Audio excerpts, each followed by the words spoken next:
இயேசு நாமம். இந்த கால வேளையில அந்த இயேசுவின் நாமத்தை நீங்க உயர்த்துகிற வேளையில உங்களுடைய வாழ்க்கையில தேவன் விடுதலை கட்டளையிடுவார். விசுவாசத்துடன் அந்த இயேசுவின் நாமத்தை உயர்த்துங்கள். ஹல்லேலூயா. இயேசு நாமம், இயேசு நாமம், இயேசு நாமம் வாழ்கவே.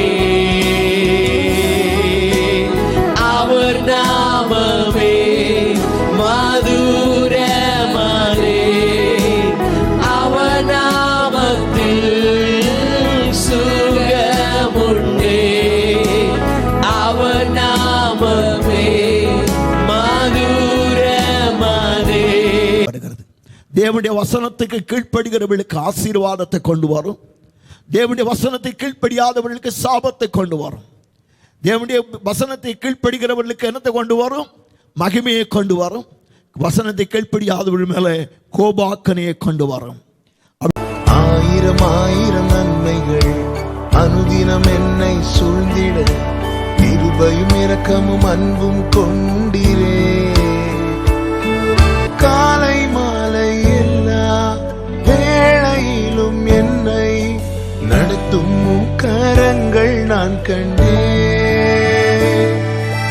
தேவை பெருகும் போது சிக்கி தவித்திடாது உதவும் கரங்கள் நான் கண்டேன். எல்லா நேருக்கத்திலும் என்னை வீழாமல் காக்கும் அன்பின் நல்ல கர்த்தரே. எல்லா நேருக்கத்திலும் என்னை வீழாமல் காக்கும் அன்பின் நல்ல கர்த்தரே.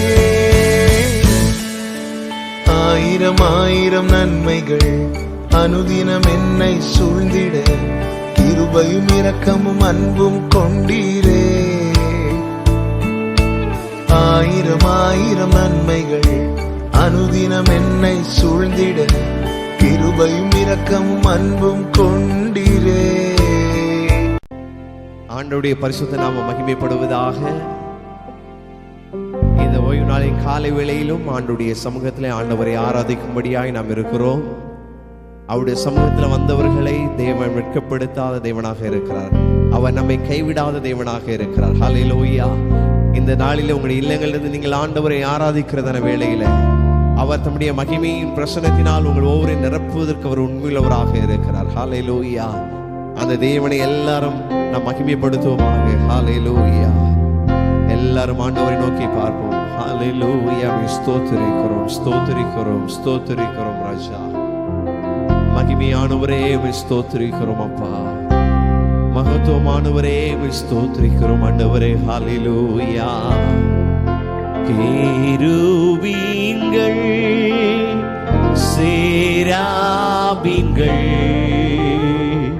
போற்றிடும் எங்கள் பரிசுத்தரே. கேருபீன்கள் சேராபீன்கள் போற்றிடும் எங்கள் பரிசுத்தரே.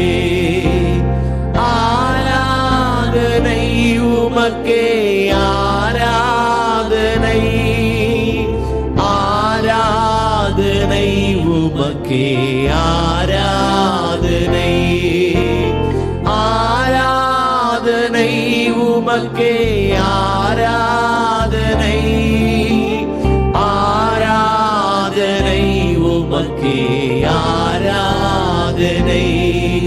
ஏழு குத்து விளக்கி மத்தியிலே உலாவிடும் எங்கள் பரிசுத்தரே. ஏழு குத்து விளக்கி மத்தியிலே உலாவிடும் எங்கள் பரிசுத்தரே.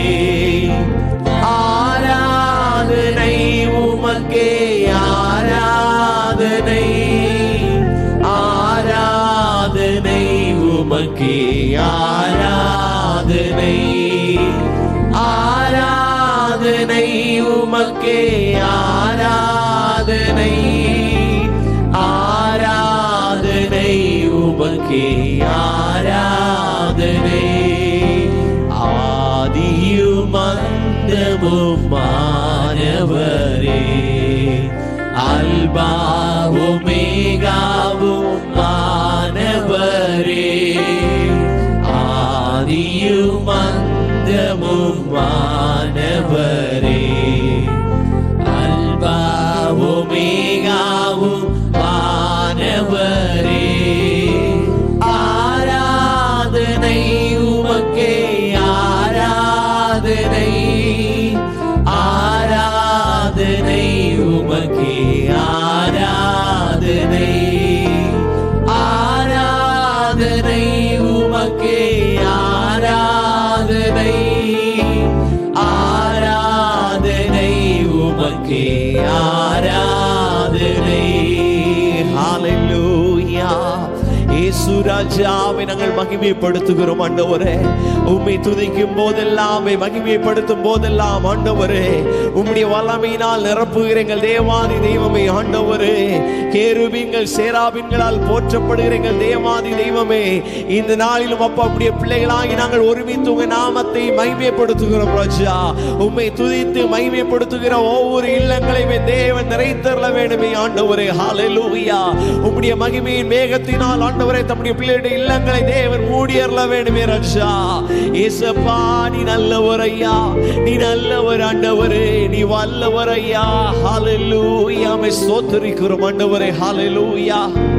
தகப்பனே, தொடர்ந்து நாங்கள் உம்மை பாடி மகிமைப்படுத்துகிறதான வேளையிலே எங்கள் மூலமாய் உங்க நாம மகிமைப்படட்டும் ஆண்டவரே.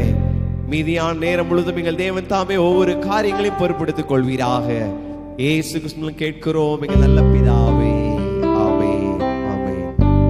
எத்தனை பேர் விசுவாசிக்கிறீங்க? நாம் ஆராதிக்கிற தேவன் அவர் ஜீவிக்கிறார். ஹalleluya. அவர் நேற்றும் இன்றும் என்றும் மாறாதவராக இருக்கிறார். ஹalleluya. நம்முடைய ஆண்டவர் அவர் உண்மையுள்ள தேவனாக இருக்கிறார். எல்லாரும் கரங்களை தட்டி நம்ம எல்லாருக்கும் தெரிந்ததான பாடல், நான் நேசிக்கும் தேவன் இயேசு என்றும் ஜீவிக்கிறார், அவர் நேற்றும் இன்றும் என்றும் மாறாதவர் என்றதான பாடலை நம் கரங்களை தட்டி பாடி நாம் மகிமைப்படுத்துமாக.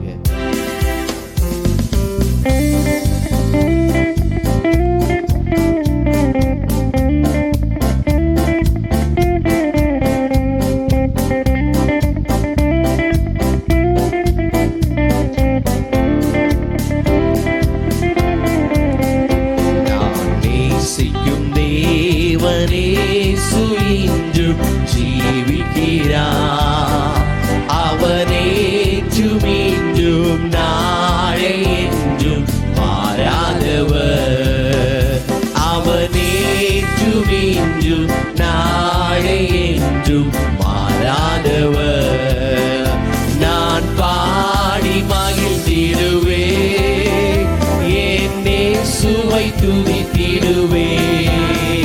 நான் பாடி மகிழ்ந்திடுவே, என்னே சுவை துதித்திடுவே. என் ஜீவிய காலமெல்லாம் அவர் பாதத்தில் அமர்ந்திருப்பே. என் ஜீவிய காலமெல்லாம் அவர் பாதத்தில் அமர்ந்திருப்பே. கடலாம் துன்பத்தை தவிக்கும் வேளையில் படகாய் வந்திடுவார். கடலாம் துன்பத்தை தவிக்கும் வேளையில் படகாய் வந்திடுவார்.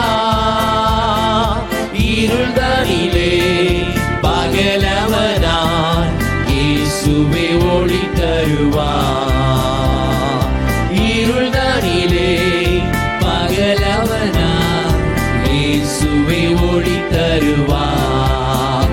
நான் பாடி மகிழ்ந்திடுவே, என்னே சுவை துதித்திடுவே. நான் பாடி மகிழ்ந்திடுவே, என்னே சுவை துதித்திடுவே. என் ஜீவிய காலமெல்லாம் அவர் பாதத்தில் அமர்ந்திருப்பே. என் ஜீவிய காலமெல்லாம் அவர் பாதத்தில் அமர்ந்திருப்பே. பாவ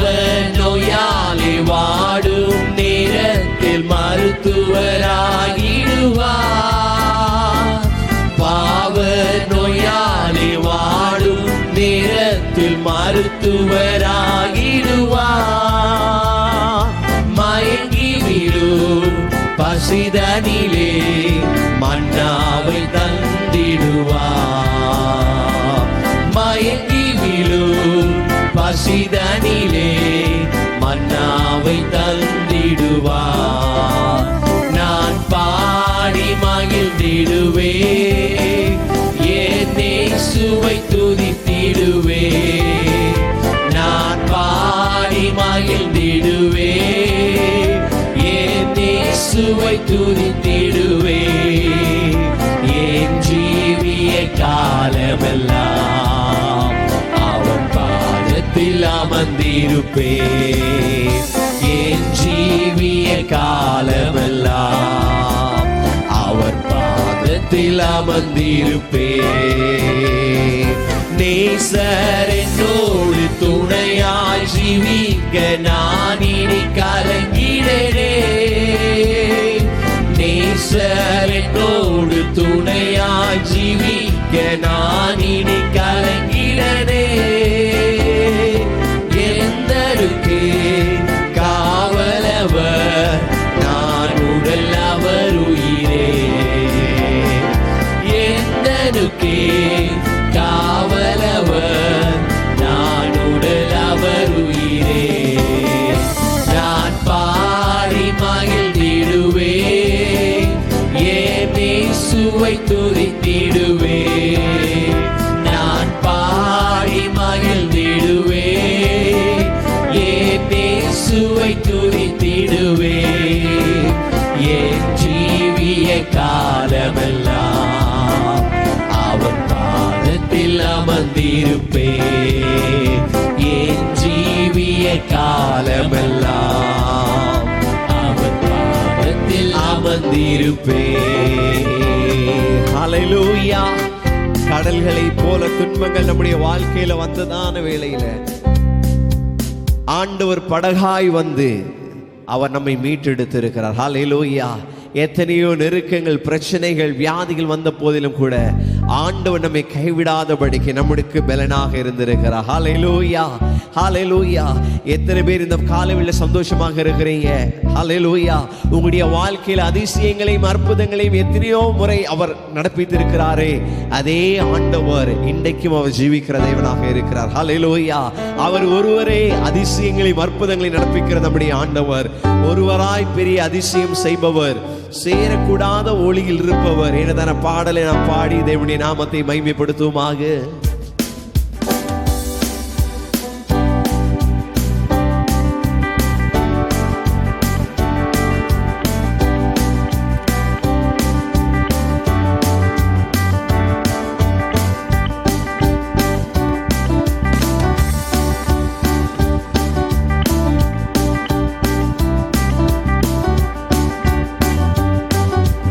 ஒருவராய் பெரிய அதிசயம் செய்பவர், சேரக்கூடாத ஒளியில் இருப்பவர். ஒருவராய் பெரிய அதிசயம் செய்பவர், சேரக்கூடாத ஒளியில் இருப்பவர். உமக்கே உதவி தேவையில்லை, நீரே பெரியவர். கரத்தின் வல்லமை எல்லாம் செய்து முடிக்கும். உமக்கு உதவி தேவையில்லை, நீரே பெரியவர். கரத்தின் வல்லமை எல்லாம் செய்து முடிக்கும். நீ மூச்சு விட்டால் கடலே பிளந்து நிற்கும். நீ சொல்லும் போது பிளந்த கடல் ஒன்று சேரும். நீ மூச்சு விட்டால் கடலே பிளந்து நிற்கும்.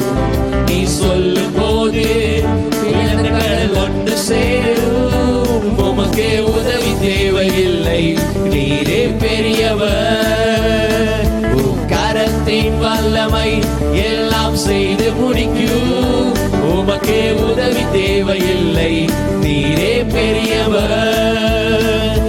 கரத்தின் வல்லமை எல்லாம் செய்து முடிக்கும். காற்றை அனுப்பி கரியை கொடுப்பி, கல்லை பிளந்து தண்ணீர் தருவி.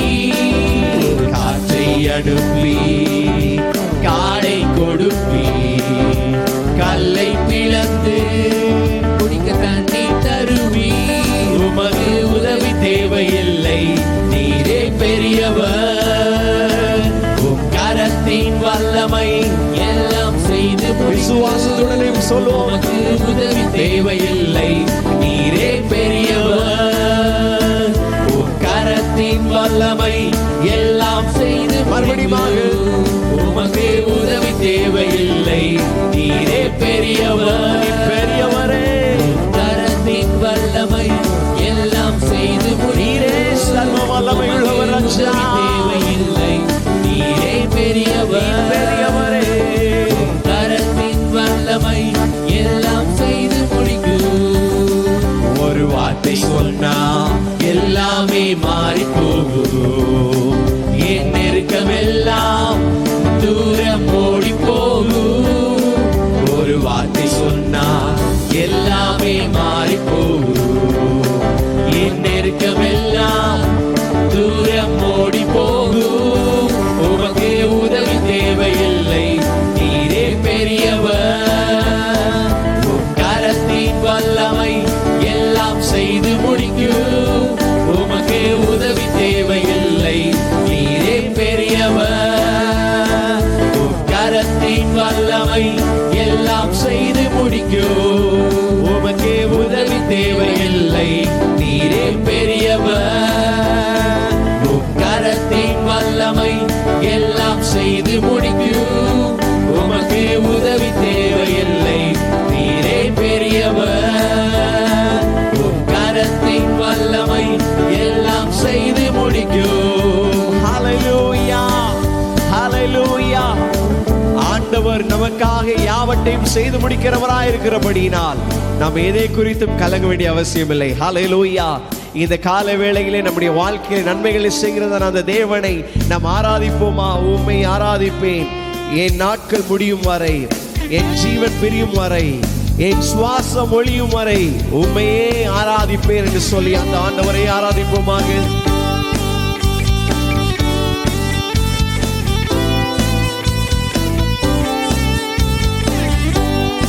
எல்லாரும் கரங்களை தட்டி சேர்ந்து சொல்லுங்களேன். உம்மை ஆராதிப்பே, உம்மை ஆராதிப்பே, உம்மை ஆராதிப்பே, உம்மை ஆராதிப்பே. என் நாட்கள் முடியும் வரை, என் ஜீவன் பிரியும் வரை, என் சுவாசம் ஒழியும் வரை உம்மை ஆராதிப்பே. என் நாட்கள் முடியும் வரை, என் ஜீவன் பிரியும் வரை, என் சுவாசம் ஒழியும் வரை உம்மை ஆராதிப்பே. உம்மை ஆராதிப்பே, உம்மை ஆராதிப்பே, உம்மை ஆராதிப்பே. தாயின் கருவில் உருவாகும் முன்னே பேய் சொல்லி அழைத்தவர் நீரே. தாயினும் மேலாக அன்பு வைத்து நீ எனக்காக ஜீவன் தந்தீரே.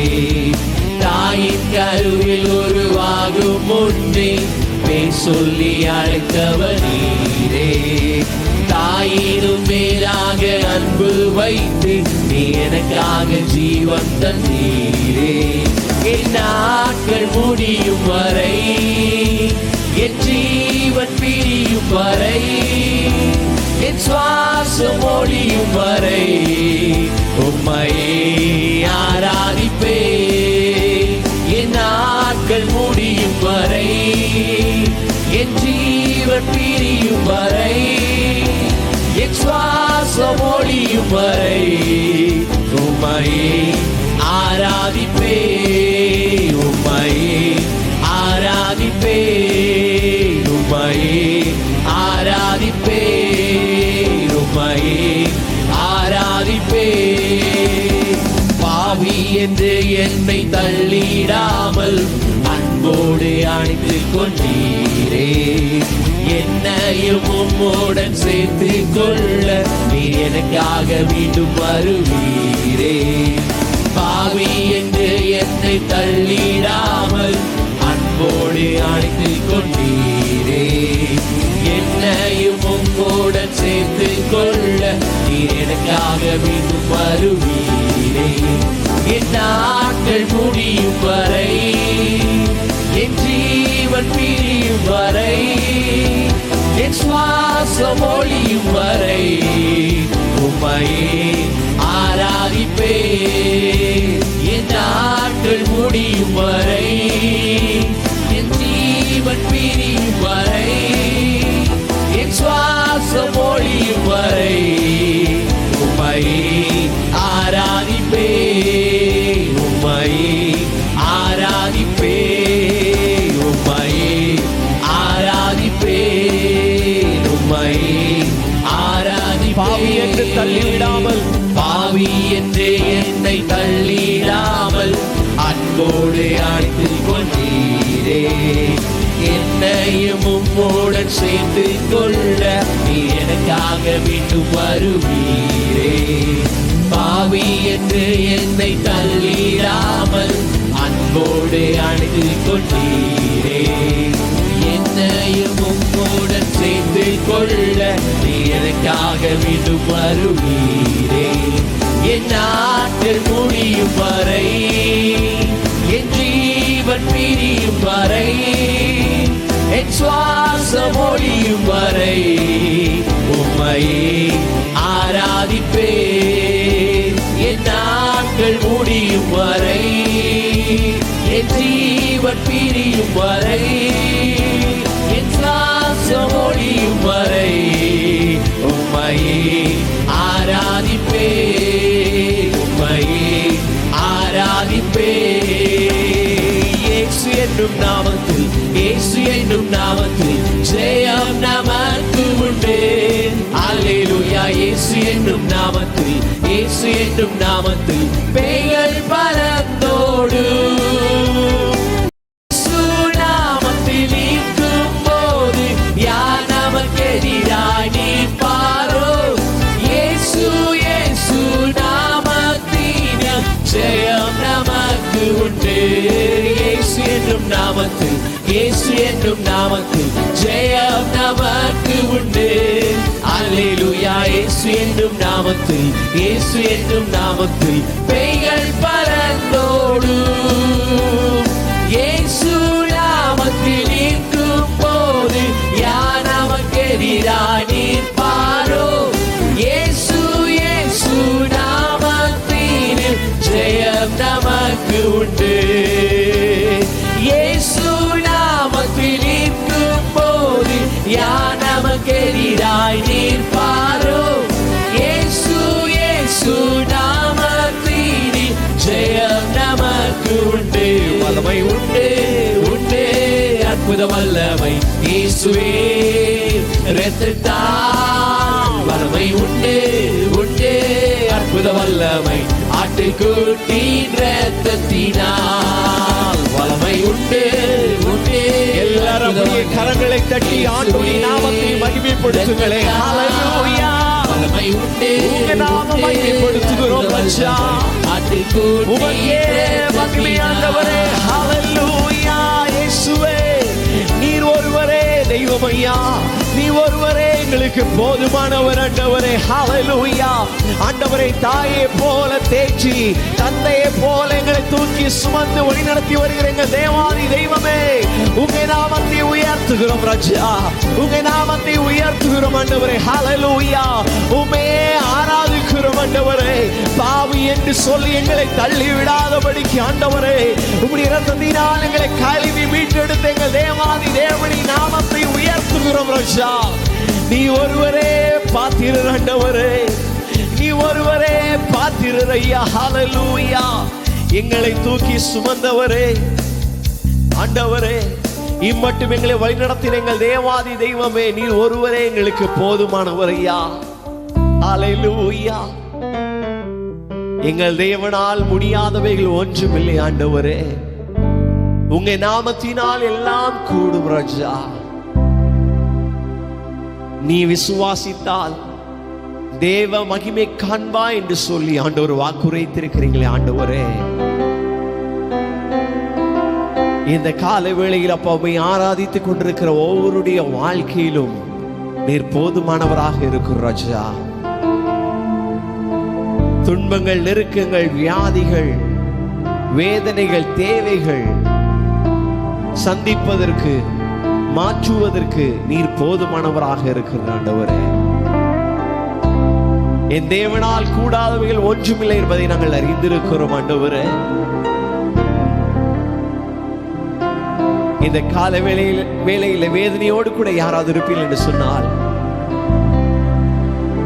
ஆண்டவரை பார்த்து கேளுங்க. ஆண்டவரே, நீர் ஒரு வார்த்தை சொன்னால் போதும் ஐயா, என் சூழ்நிலைமை மாறும் ஆண்டவரே. ஆண்டவரே, நீங்க என்ன தொட்ட என் வாழ்க்கை மாறும் ஐயா. ஆண்டவரே, எங்க வாலிப பிள்ளைகளை நீங்க தொட்ட அவருடைய வாழ்க்கையை மாறுமே ஆண்டவரே. குடும்பங்களில் ரட்சிக்கப்படாதவர்களை தேவன் இந்த காலவேளை தொட்டர்ல வேண்டுமே ராஜா. ஆண்டவரே, வாஞ்சியோடு கூட ஆண்டவரே உம்முடைய பாதத்துல கேட்கப்படுகிற எல்லா விண்ணப்பங்களுக்கும் இந்த கால வேளையில பதில் உண்டாகட்டும் ராஜா. உம்மை துதித்து துதித்து ஆண்டவரே எங்களுடைய வாழ்க்கையில விடுதலையை அனுபவித்து வருகிற நாங்கள் அப்பா, இந்த கால வேளை உம்மை துதித்து உம்முடைய நாமத்தை நாங்கள் ஆராதிக்கிறோம் ஆண்டவரே. பலனற்று போய் இருக்கிற ஒவ்வொருவரையும் என் தேவன் பலவான்களாய் மாற்றுவீராக ராஜா. ஆண்டவரே, சிறியவர்களை குப்பையிலிருந்து தூக்கி பிரபுக்களோடு கூட உட்காரும்படி செய்கிற தெய்வம் அல்லவோ ராஜா.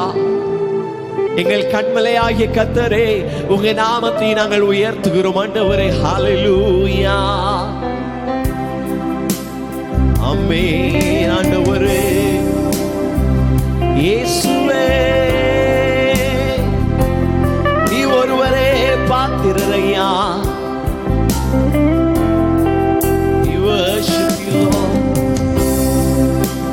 சொன்னால் எல்லாமாகும், உம் சொல்லால் என் ஜீவன் வாழும். உம் கண்கள் என்னை தேடும்,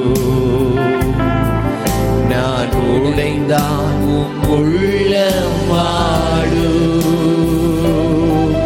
உம் கிருபையும் உம் வார்த்தையும்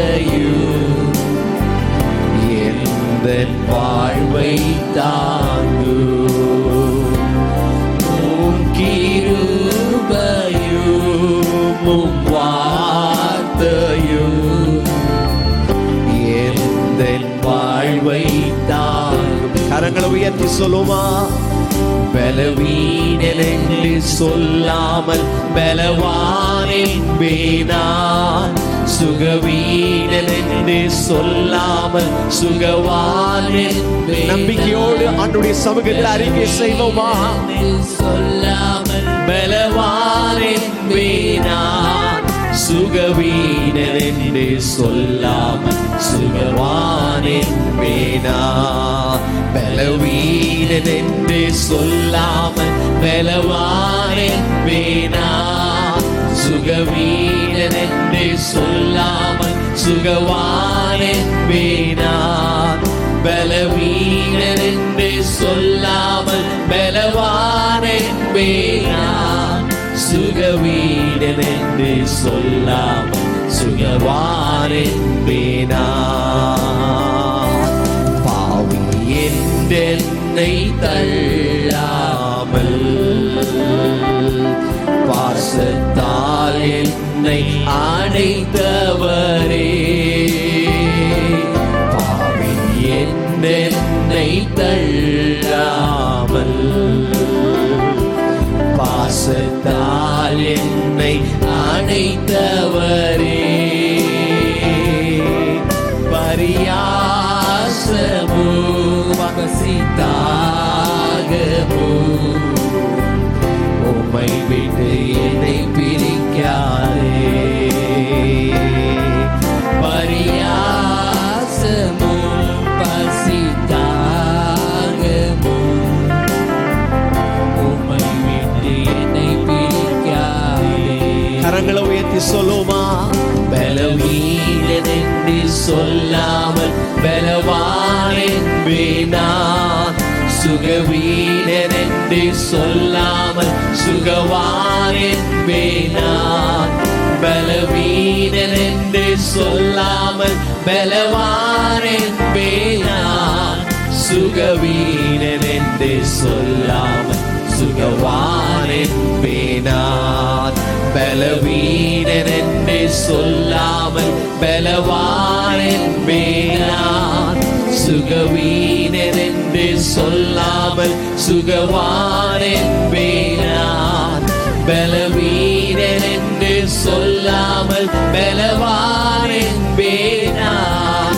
சுகவீனன் என்று சொல்லாமல் சுகவான் என்பேனான். உம்மை ஆராதிப்பேன், உம்மை ஆராதிப்பேன், உம்மை உயர்த்திடுவேன், என்றும் உயர்த்திடுவேன்.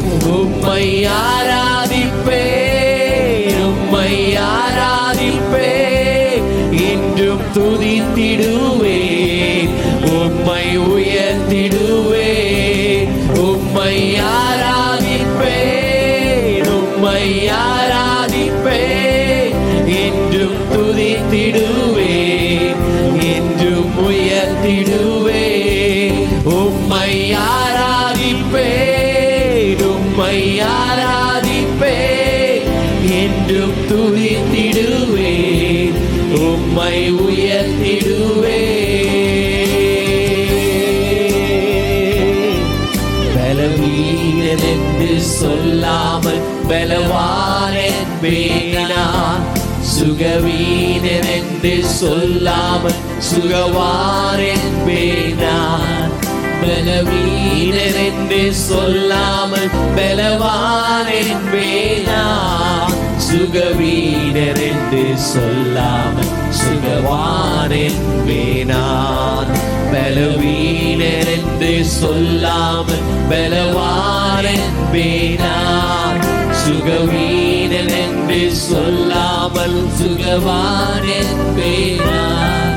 பலவீனன் என்று சொல்லாமல் பலவான் என்பேனான். சுகவீனன் என்று சொல்லாமல் சுகவான் என்பேனான். ஹல்லேலூயா.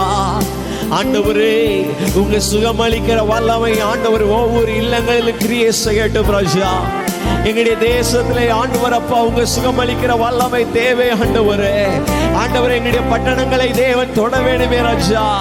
ஆண்டவர் எங்களுடைய கிராமங்களை தேவன் தொட்டர்ல வேணுமே ஆண்டவரே.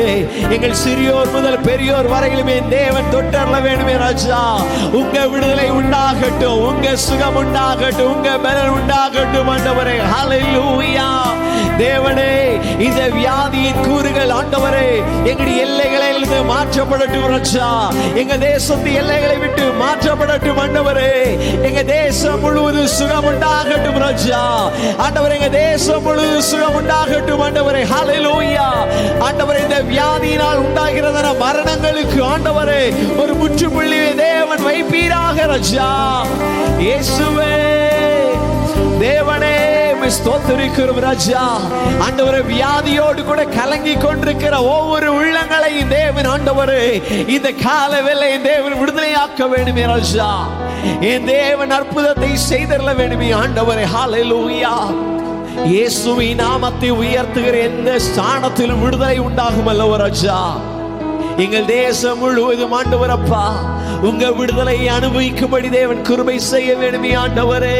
ஹல்லேலூயா. அந்த இயேசு நாமத்தில வல்லமை, அந்த இயேசு நாமத்தில விடுதலை, அந்த இயேசு நாமத்தில அற்புதம். ஹல்லேலூயா. ஆண்டவரே, நீர் மரித்தவனையும் உயிரோடு கூட எழுப்பின தெய்வம் அல்லவோ ராஜா. எங்கள் தேவனால் கூடாத காரியம் ஒன்றுமில்லை ஆண்டவரே.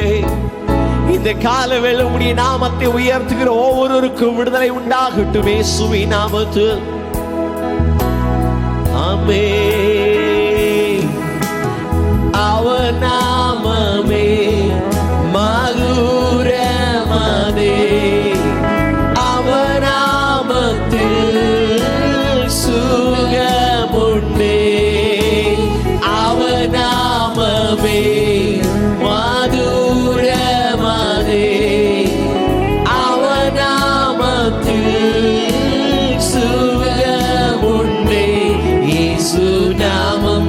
இயேசுநாமம் இயேசுநாமம் இயேசுநாமம் இயேசுநாமம் இயேசுநாமம் வாழ்கவே இயேசுநாமம் இயேசுநாமம் இயேசுநாமம் இயேசுநாமம் இயேசுநாமம் இயேசுநாமம் வாழ்கவே மறுபடியுமாக இயேசுநாமம் இயேசுநாமம் இந்த கால வேளையில அந்த இயேசுவின் நாமத்தை நீங்கள் உயர்த்துகிற வேளையில உங்களுடைய வாழ்க்கையில தேவன் விடுதலை கட்டளையிடுவார். விசுவாசத்துடன் அந்த இயேசுவின் நாமத்தை உயர்த்துங்கள். ஹல்லேலூயா. இயேசுநாமம் இயேசுநாமம் இயேசுநாமம் வாழ்கவே அவர் நாமமே மதுரமனே அவர் நாமத்தில் சுகமுண்டே அவர் நாமமே மதுரமனே அவர் நாமத்தில் சுகமுண்டே இயேசுநாமம் இயேசுநாமம் இயேசுநாமம் இயேசுநாமம் இயேசுநாமம் இயேசுநாமம் வாழ்கவே இயேசுநாமம் இயேசுநாமம் இயேசுநாமம் இயேசுநாமம் இயேசுநாமம் இயேசுநாமம் வாழ்கவே உங்க நாமத்தை உயர்த்துகிறோம் ஐயா. உங்க நாமம் வாழ்கின்றவரே. ஹல்லேலூயா. இயேசுவே நீர் அற்புதமானவர் ஐயா. இயேசுவே நீ போதுமானவர் ஆண்டவரே. இயேசுவே நீ பெரியவர் ஐயா. உங்க நாமத்தை போற்றுகிறோம், உங்க நாமத்தை வாழ்த்துகிறோம். ஹல்லேலூயா. உங்க நாமத்தை வணங்குகிறோம் ஆண்டவரே. இயேசு ராஜா, சாரோனின் ரோஜா, பள்ளத்தாக்கிலே உமக்கே நாங்கள் மகிமை செலுத்துகிறோம் ஆண்டவரே. அப்பா ஆண்டவரே, இம்மட்டுமை துதித்து மகிமைப்படுத்தும்படி தேவர்களை கிருபை செய்த மேலான தயவுகளுக்காக நாங்கள் உமக்கு நன்றி செலுத்துகிறோம் ராஜா. தகப்பனே, ஆராதனை மீதியான பகுதிகளையும் என் தேவன் தாமே பொறுப்பெடுத்துக் கொள்வீராக. உங்க நாம மாத்திரம் உயர்த்தப்படட்டும். தாழ்த்துகிறோம், இயேசுவிலே கேட்கிறோம் எங்கள் நல்ல பிதாவே. ஆமென். ஆமென். ஆண்டவருடைய பரிசுத்த நாமம் மகிமைப்படுவதாக. தேவ மக்கள் அனைவருக்கும் என்னுடைய இடமார்ந்த அன்பின் வாழ்த்துக்கள். நாம் இந்த ஞாயிறு ஆராதனைகளை நாம் வாசிக்கும்படியாக தெரிந்து கொள்ளப்பட்ட வேத பகுதி வெளிப்படுத்தின விசேஷம் 1வது அதிகாரம் 10 முதல் 20 முடிய உள்ள வாக்கியங்கள். வெளிப்படுத்தின விசேஷம் 1வது அதிகாரம் 10 முதல் 20 முடிய உள்ள வாக்கியங்கள். கர்த்தருடைய நாளில் ஆவிக்குள்ளானேன். அப்பொழுது எனக்கு பின்னாலே எக்கால சத்தம் போன்ற பெரிதான ஒரு சத்தத்தை கேட்டேன்.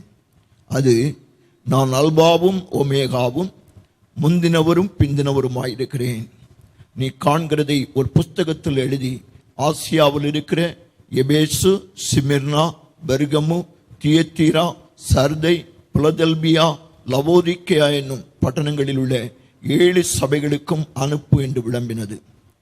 அப்பொழுது என்னுடனே பேசின சத்தத்தை பார்க்க திரும்பினேன். திரும்பின போது 7 பொன் குத்து விளக்குகளையும் அந்த குத்து விளக்குகளின் மத்தியிலே நிலையங்கி தரித்து மார்பருகை பொற்கட்சியை கட்டி கொண்டிருந்த மனுஷகுமாரனுக்கு ஒப்பானவரையும் கண்டேன். அவருடைய சிரசும் மயிரும் வெண்பஞ்சை போலவும் உறைந்த மலை போலவும் வெண்மையாயிருந்தது. அவருடைய கண்கள் அக்கினி ஜுவாலையைப் போல் இருந்தது. அவருடைய பாதங்கள் உலைக்களத்தில் காய்ந்த பிரகாசமான வெண்கலம் போல் இருந்தது. அவருடைய சத்தம் பெருவெள்ளத்து இரைச்சலை போல் இருந்தது. தமது வலது கரத்தில் 7 நட்சத்திரங்களை ஏந்தி கொண்டிருந்தார். அவர் வாயிலிருந்து இருபுறமும் கருக்குள்ள பட்டயம் புறப்பட்டது. அவருடைய முகம் வல்லமையாய் பிரகாசிக்கிற சூரியனைப் போல் இருந்தது. நான் அவரை கண்டபோது செத்தவனைப் போல் அவருடைய பாதத்தில் விழுந்தேன். அப்பொழுது அவர் தம்முடைய வலது கரத்தை என்மேல் வைத்து என்னை நோக்கி, பயப்படாதே, நான் முந்தினவரும் பிந்தினவரும் உயிருள்ளவருமாயிருக்கிறேன். மரித்தேன், ஆனாலும் இதோ சதா காலங்களிலும் உயிரோடு இருக்கிறேன். ஆமேன். நான் மரணத்திற்கும் பாதாளத்திற்கும் உரிய திறவுகோல்களை உடையவராயிருக்கிறேன். நீ கண்டவைகளையும் இருக்கிறவைகளையும் இவைகளுக்கு பின்பு சம்பவிப்பவைகளையும் எழுது. என் வலது கரத்தில் நீ கண்ட 7 நட்சத்திரங்களின் ரகசியத்தையும் 7 பொன்குத்து விளக்குகளின் ரகசியத்தையும் எழுது. அந்த 7 நட்சத்திரங்களும் 7 சபைகளின் தூதர்களாம். நீ கண்ட 7 குத்து விளக்குகளும் 7 சபைகளாம். அல்லேலூயா. ஆண்டவருடைய நாமம் மகிமைப்படுவதாக. அன்பானவர்களே, இந்த வேத பகுதியிலே யோவான் கண்ட முதலாவது தரிசனத்தின் ஒரு பகுதியை நாம் பார்க்கிறோம். அந்த தரிசனத்திலே அவன் சபையை குறித்து அவன் பார்க்கிற ஒரு காட்சியை நாம் இந்த வேத பகுதியிலே வாசிக்க கேட்டோம். சபை என்பது ஆண்டவர் இயேசுவின் நாமத்தை தொழுது கொள்ளும்படி கூடி வருவதாகும். சபை கூடி வருதலை விட்டுவிடக்கூடாது என்றும், இந்த கூடி வருகை அவரை விசுவாசிக்கிறவர்கள் தொழுது கொள்ள வேண்டும் என்றும், எல்லாருக்கும் கர்த்தரானவர் தம்மை தொழுது கொள்ளுகிற யாவருக்கும் ஐஸ்வர்ய சம்பனராயிருக்கிறார் என்றும், ஆதலால் கர்த்தருடைய நாமத்தை தொழுது கொள்ளுகிற எவனும் ரட்சிக்கப்படுவான் என்றும் பரிசுத்த வேதாகமம் நமக்கு கற்பிக்கிறது. ஆனால் கடந்த சில மாதங்களாக கொரோனா என்ற கொள்ளை நோயின் காரணமாக நாம் கூடி ஆராதிக்க முடியாது தவிக்கிறோம். இதை போன்ற ஒரு நிலையில்தான் கிபி 95 சின்ன ஆசியாவில் உள்ள 7 சபைகள் காணப்பட்டன. ஆசியாவில் ரோமர் சாம்ராஜ்யத்தினால் கொடுமைப்படுத்தப்பட்ட விசுவாசிகளை பற்றிய தூதை தேவன் யோவானுக்கு கொடுத்தார். தேவன் சபைகளை கைவிட்டு விட்டாரோ என்று எண்ணின போது யோவான் தரிசனத்தில் கிறிஸ்துவை சபைகளின் மத்தியிலே கண்டான். அதனை இன்றைக்கு நாம் தியானிக்க போகிறோம். ஆண்டவருடைய நாமம் மகிமைப்படுவதாக. வெளிப்படுத்தின புஸ்தகம் பண்டை சின்னாசியாவில் 7 நகரங்களில் நிறுவப்பட்ட சபைகளுக்கு யோவான் எழுதிய கடிதம் ஆகும். கிமு 129 சின்னாசியா மாகாணம் ரோம பேரரசால் உருவாக்கப்பட்டது.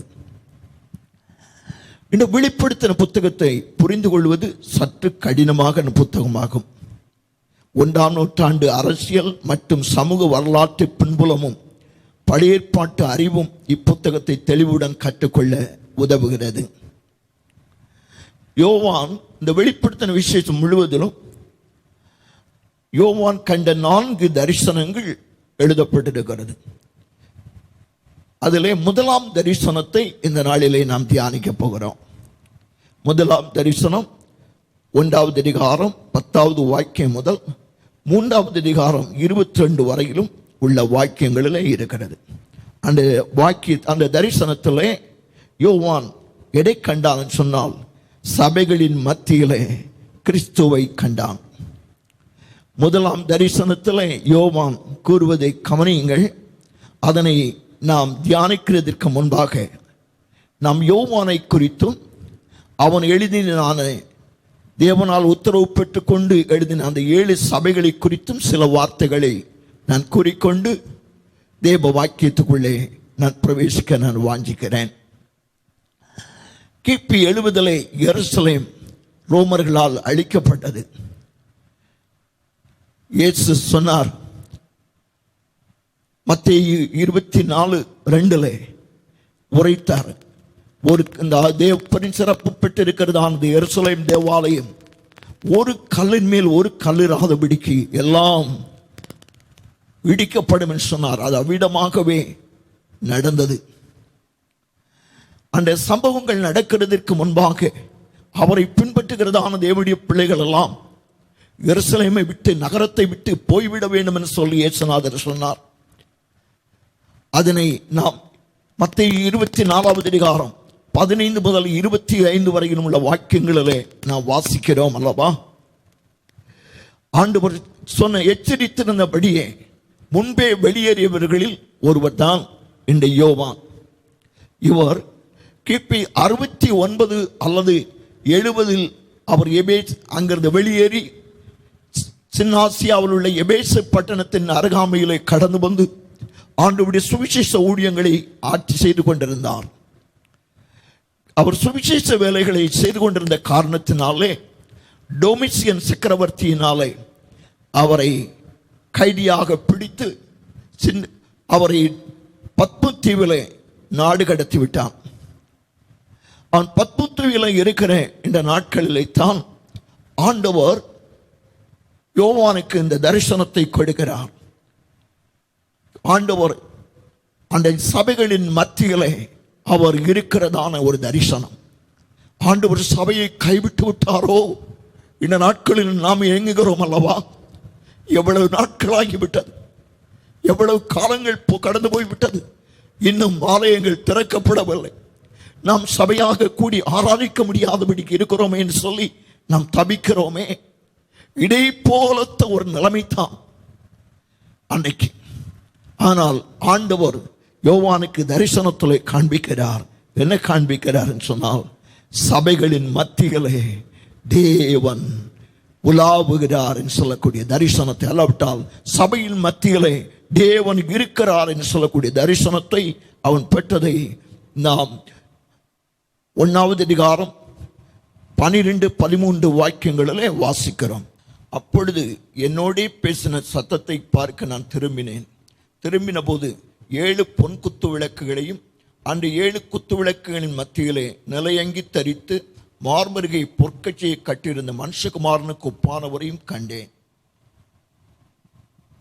யோவான் குத்து விளக்கின் மத்தியிலே நிலையங்கி தரித்து மார்பருகை பொற்கட்சி கட்டியிருந்ததான மனுஷகுமாரனுக்கு ஒப்பானவரை கண்டதாக சொல்கிறான். 20வது வாக்கியத்தில், என் வலது கருத்தில் நீ கண்ட 7 நட்சத்திரங்களின் ரகசியத்தையும் 7 பொன் குத்து விளக்குகளின் ரகசியத்தையும் எழுது. அந்த 7 நட்சத்திரங்களும் 7 சபைகளின் தூதர்களாம், 7 குத்து விளக்குகளும் 7 சபைகளாம். பாருங்கள், அந்த குத்து விளக்கு தேவனுடைய சபை என்று சொல்லி எழுதப்பட்டிருக்கிறது. நட்சத்திரம் தேவனுடைய சபைகளின் தூதர்கள் என்று சொல்லி எழுதப்பட்டிருக்கிறது. இவர்கள் 2 பேருக்கும் சபைக்கும் சபையை குறித்து எழுதும் பொழுது சொல்லப்பட்டிருக்கிறது, அது ரகசியம் என்று சொல்லி எழுதப்பட்டிருக்கிறது. குத்து விளக்கு நட்சத்திரத்தை குறித்து சொல்லும் பொழுது அதுவும் ரகசியம் என்று சொல்லி எழுதப்பட்டிருக்கிறது. இந்த நாளிலே நாம் முதலாவதாக இந்த குத்து விளக்கின் ரகசியத்தையும் நட்சத்திரத்தின் ரகசியத்தையும் சிந்தித்துவிட்டு தொடர்ந்து நாம் மகிமையடைந்த கிறிஸ்துவை நாம் தரிசிக்கிற பகுதிகளை கடந்து செல்லலாம். 7 பொன் குத்து விளக்கு முதலாவது குறிப்பு, 7 பொன் குத்து விளக்குகளின் ரகசியம். வெளிப்படுத்தல் 1:20. யோவான் சபைகளை பொன் குத்து விளக்குகளாக காண்கிறான். பொன் என்பது கர்த்தருடைய பார்வையிலே மிகவும் அருமையாகவும் மேன்மையாகவும் விளங்குகிறது. சபை பொன்னினாலே உண்டாக்கப்பட்டிருக்கிறது. மரமும் புல்லும் வைக்கோலும் மாம்சத்தின் வேலைகளாகும். பொன்னும் வெள்ளியும் வெளியேறப்பட்ட கற்களும் தேவனிடத்திலிருந்து வருகிறது, கடவுளிடத்திலிருந்து வருகிற ஊழியமாகும். இதனை நாம் 1 கொரிந்தியர் 3வது அதிகாரம் 12-13 வாக்கியங்களிலே வாசிக்கிறோம். அந்த வேலைப்பாடு எப்படிப்பட்டது என்பதை அக்கினி பரிசோதிக்கும் என்று சொல்லி எழுதப்பட்டிருக்கிறது. பொன்னானது அக்கினி படப்பட பொன் நிச்சயம் மின்னும், அதனுடைய களிம்புகள் நிச்சயம் அது தனியாக ஒதுங்கும். யோபு 23:10 கூறுகிறது, அவர் என்னை சோதித்த பின் நான் பொன்னாக விளங்குவேன். ரோம பேரரசர் டொமிசியன் சக்கரவர்த்தி தன்னை தெய்வமாக வழிபட வேண்டும் என்று வற்புறுத்தினான்.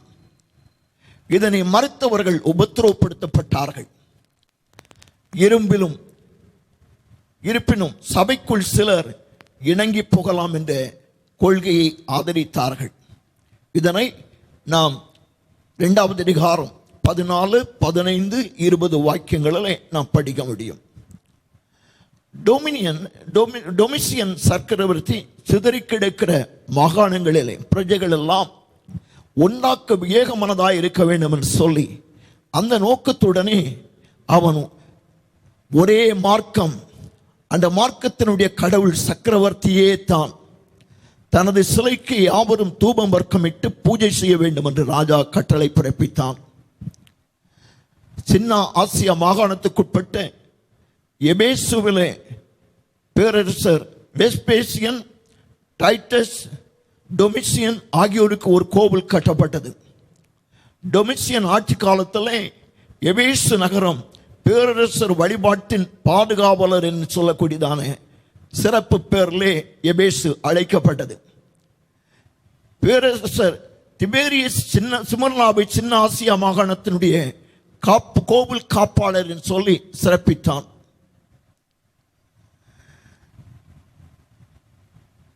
பெர்கமோவை குறித்து சொல்லும் பொழுது அது ரோம பேரரசர்கள் கோயில்கள் கட்டுவதற்கு பெர்கமோ முன்னோடியாயிருந்தது. இங்கு அகஸ்டஸ் பேரரசருக்கு கோவில் கட்டப்பட்டது என்று சொல்லி சரித்திரம் சொல்கிறது. கிறிஸ்தவர்கள் அப்படி செய்ய முடியாது அல்லவா? ஆனபடியினாலே கிறிஸ்தவர்கள் டொமின்சிய சக்கரவர்த்தியினாலே மகா கொடிய சோதனைகளையும் உபத்திரவங்களும் அவர்களுக்கு உண்டானது. இந்த சக்கரவர்த்தி தன்னை பெரிய கடவுள் என்று சொல்லி அழைத்து கொண்டான்.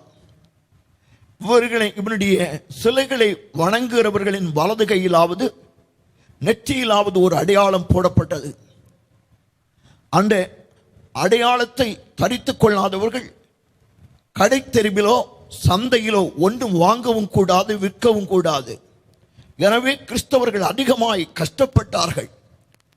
இக்காலத்தில் தான் ராயன் யோவானை பத்மதீவில் உள்ளதான சுரங்கத்தில் தண்ட வேலை செய்யும்படியாக கைதியாக அனுப்பினான். வெளிப்படுத்தின விசேஷம், கிறிஸ்தவர்கள் துன்புறுத்தப்பட்ட காலத்தில் விசுவாசிகளுக்கு நம்பிக்கையும் ஊக்கமும் ஆறுதலும் ஊட்டுவதற்காக இது எழுதப்பட்டது. ரோம உலகத்தில் கிறிஸ்தவர்கள் அடைந்த கொடுமை உலக சரித்திரம் மறுக்க முடியாத ஒரு உண்மை. சக்கரவர்த்தி வணக்கம், எம்பரர் வர்ஷிப் மிகவும் வலியுறுத்தப்பட்ட காலம் அது. எரிந்து கொண்டிருக்கும் நெருப்பின் பக்கத்தில் உள்ள வாசனை பொடியை எடுத்து நெருப்பிலே போட்டு சக்கரவர்த்தியே கடவுள் என்று சொல்ல வேண்டும். கிறிஸ்தவர்கள் இப்படி சொல்ல முடியாத காரணத்தினால் மிகவும் கொடூரமாக தண்டிக்கப்பட்டார்கள். வெளிப்படுத்தின விசேஷம் நூல் முதல் நூற்றாண்டு சூழ்நிலையின் ஒரு பதிவாகும். பின்தங்கி உபத்திரவத்தில் கஷ்டப்பட்ட தன் சகோதரர்களை அவர்களுக்கு தைரியம் சொல்லவும், உபத்திரவத்தில் கஷ்டத்தில் பொறுமையோடு இருக்கவும் இந்த புத்தகத்தை அவர் எழுதினார். ராய வணக்கம் அரசாங்கத்தாரால் வற்புறுத்தப்பட்டது. செய்யாமல் இருப்பதோ ராஜ துரோகம் என்று சொல்ல கருதப்பட்டது. இப்படிப்பட்ட காலத்தில் எழுந்த கேள்விக்குத்தான், இப்படிப்பட்ட சந்தர்ப்பத்தில் தான் யோவான் செய்தியை எழுதி அனுப்புகிறார். சின்ன ஆசியா கிறிஸ்தவர்களை உற்சாகப்படுத்த எழுதுகிறார். இக்கிறிஸ்தவர்கள் சமூக பொருளாதார சட்ட நெருக்கடிகளால் அவதியுற்றனர். பேரரசர் வழிபாட்டில் பங்கெடுப்பதை தவிர்க்க முடியாது துன்புற்றனர். இவற்றுக்கெல்லாம் உயிரை கொடுத்தும் எப்போதும் விசுவாசத்தில் உறுதியாயிருக்க முயன்றனர். கிறிஸ்துவின் மகிமை மிக்க வருகையே ஆவலோடு எதிர்பார்த்தனர். ஆனால் அது அவர்களுக்கு மென்மேலும் காலம் தாழ்த்தி கொண்டு போவதாக தோன்றிற்று. ஆகவே நம்பிக்கை இழந்து கொண்டிருந்தனர். அவர்களுக்கு ஊக்கம் அளிக்கவும் உறுதி அளிக்கவும் உற்சாகம் அளிக்கவும் தான் இந்நூல் எழுதப்பட்டது. முடிவிற்கு முன்னே இன்னும் அநேக இரத்த சாட்சி மரணம் அடைய அழைக்கப்படுவார். பிற சமய ரோமை அழிந்து போகும். இயேசுவுக்காக பொறுமையாக துன்புறுவோருக்கு முடிவில்லாத மகிழ்ச்சியும் எதிர்காலமும் இருக்கிறது. இவற்றிற்கு ஆசிரியர் உறுதியளிக்கிறார். இதுதான் அந்த வெளிப்படுத்தின விசேஷத்தினுடையதான உள் கருத்து.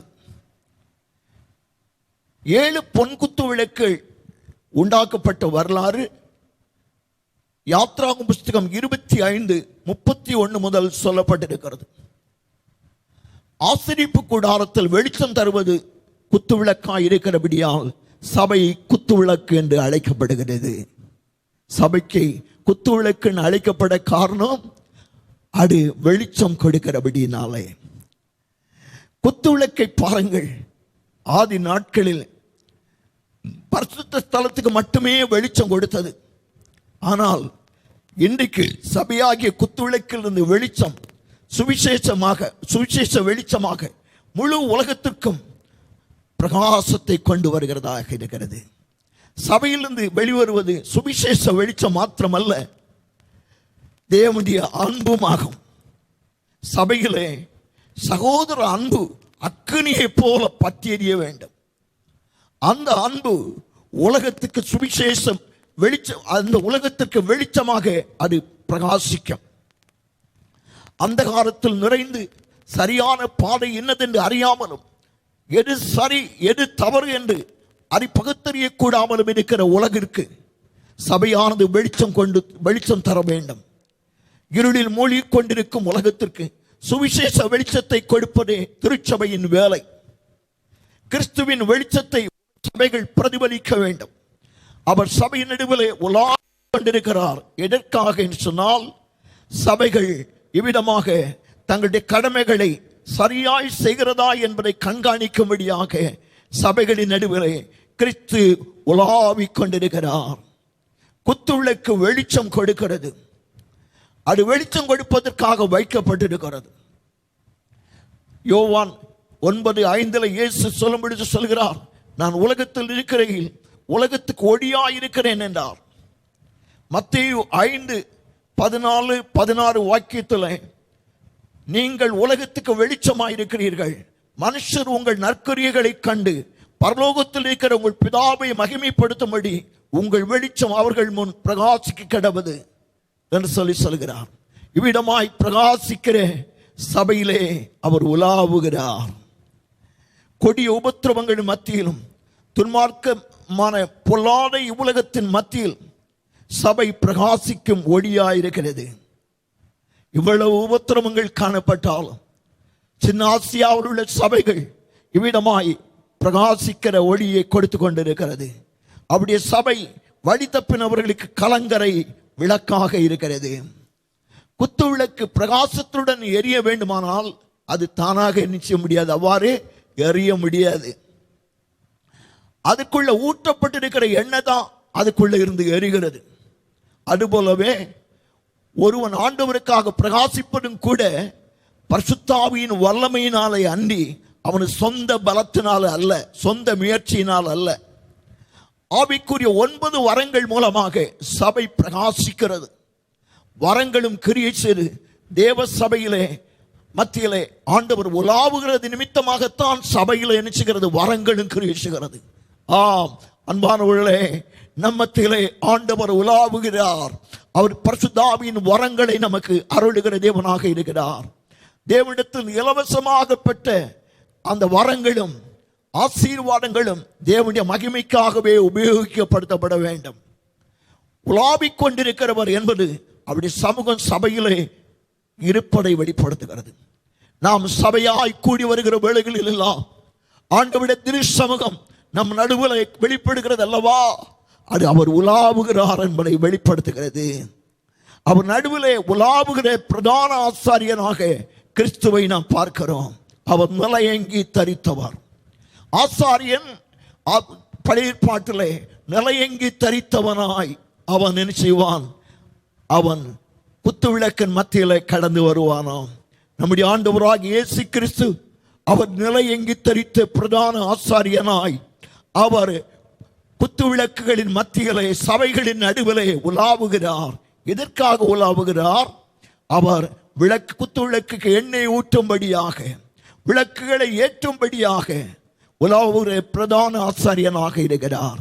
ஆம், சபை நடுவிலே ஆண்டவருடைய சமூகம் இறங்குகிற வேளையிலே பரிசுத்த ஆவியாகிய எண்ணெயினாலே ஆண்டவர் நம்முடைய மனுஷ உள்ளங்களை எல்லாம் ஆண்டவர் நிரப்புகிற தேவனாக இருக்கிறார். நம்முடைய குத்து விளக்காய் நம்முடைய ஜீவிதங்களில் எல்லாம் அவருடைய எண்ணெய் நம்முடைய உள்ளங்களிலே நிரம்புகிறது.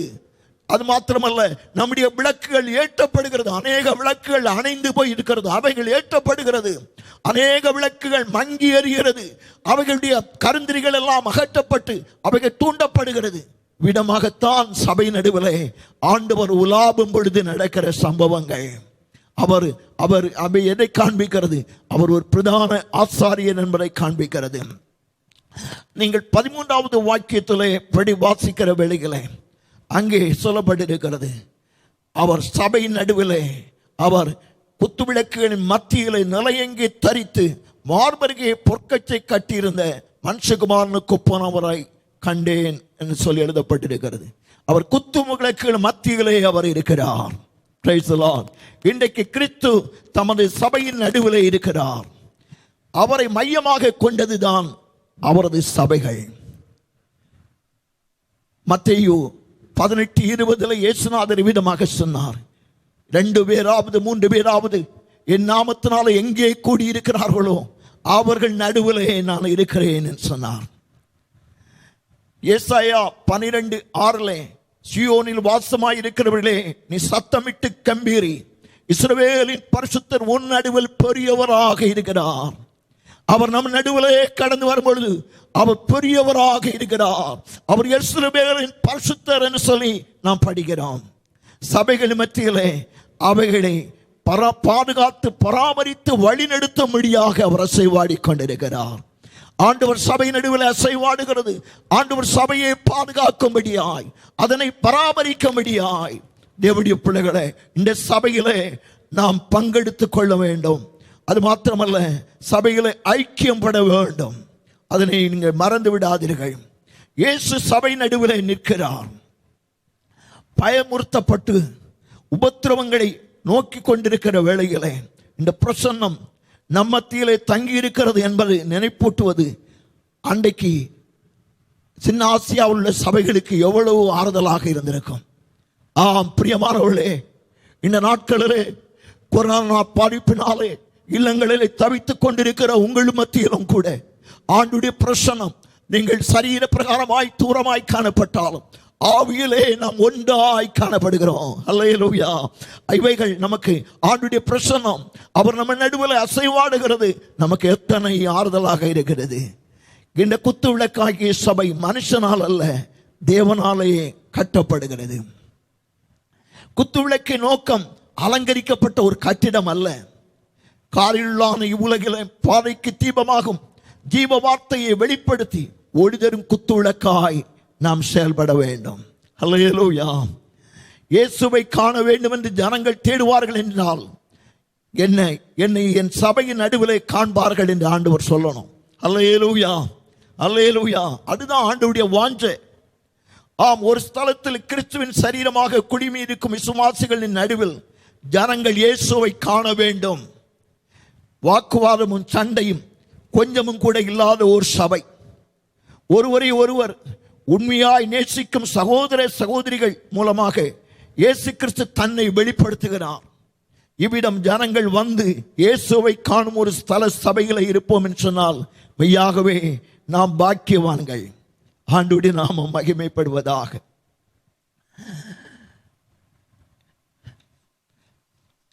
நாம் 2வது குறிப்பை நாம் சிந்திப்போமாக. 7 நட்சத்திரங்களின் ரகசியம்.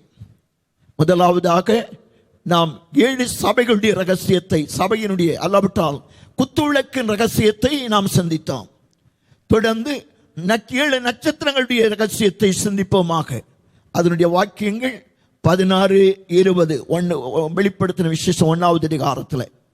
அந்த நட்சத்திரங்களும் 7 சபைகளின் தூதர்களாம் என்று சொல்லி 20வது வாக்கியத்தில் எழுதப்பட்டிருக்கிறது. 7 தூதர்கள் அந்தந்த சபைகளுக்கு செய்யும்படி ஆண்டவர் என்ன சிந்திருக்கிறாரு. ஆண்டவர் என்ன சொல்லணும்னு சொல்லுகிறாரோ அதை கொண்டு வந்து சொல்லுகிறவங்க தான் அந்த தூதர்கள். Price the Lord. தூதர்கள் சொன்னால் அவர்கள் கடவுளிடத்தின் செய்தியை கொண்டு வருகிறவர்கள் என்று சொல்லி பொருள். இவர்கள் மூலம் சபைக்கு ஆண்டவர் சபைகளை என்ன செய்கிறார்?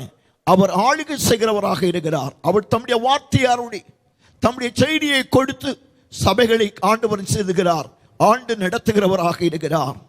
கர்த்தர் தம்முடைய ஊழியக்காரனை தூதனை போல பார்க்கிறாரு.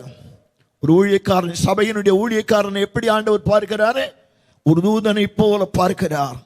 சபையின் மத்தியிலே உலாவுகிற தேவன் இந்த சபைகளின் ஊழியர்களை தம்முடைய வலது கரத்தில் ஏந்தி கொண்டு உலாவுகிறார் என்று சொல்லி வெளிப்படுத்தல் 2வது அதிகாரத்தினுடைய பின்பகுதிகளை பார்க்கிறோம்.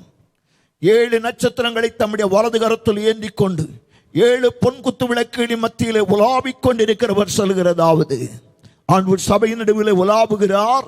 உலாவுகிற வேளையில் என்ன செய்கிறாராம்? தம்முடைய ஊழியனை வலது கரத்தில் ஏந்தி கொண்டு என்ன செய்கிறாராம்? உலாவிக் கொண்டிருக்கிறவர் சொல்லி அவர் தம்மை அறிமுகப்படுத்துகிறார். ஒரு தேவ ஊழியன் கிறிஸ்துவை காண வேண்டிய விதம் இவ்விதமாகத்தான் காணணும். தேவனுடைய வலது கரம் என்பது வல்லமையை காட்டுகிறது. அவருடைய வல்லமை தேவனுடைய வல்லமையை காட்டுகிறது. தேவ ஊழியர்கள் அவருடைய வல்லமையினால் தாங்கப்படுகின்றனர். தேவனுடைய ஊழியர்கள் பலர் தங்கள் தேவனுடைய பார்வையில் எவ்வளவு விலையேறப்பட்டவர்கள் என்பதை மறந்து விடுகின்றனர். தங்களுடைய அழைப்பின் மேன்மையை அவர்கள் உணராது இருப்பதினாலே உற்சாகத்தை இழந்து அதழியப்படுகின்றனர். தேவனுடைய ஊழியன் தான் தேவனுடைய வலது கரத்தில் இருப்பதை விசுவாசிக்கவும் உணரவும் வேணும்.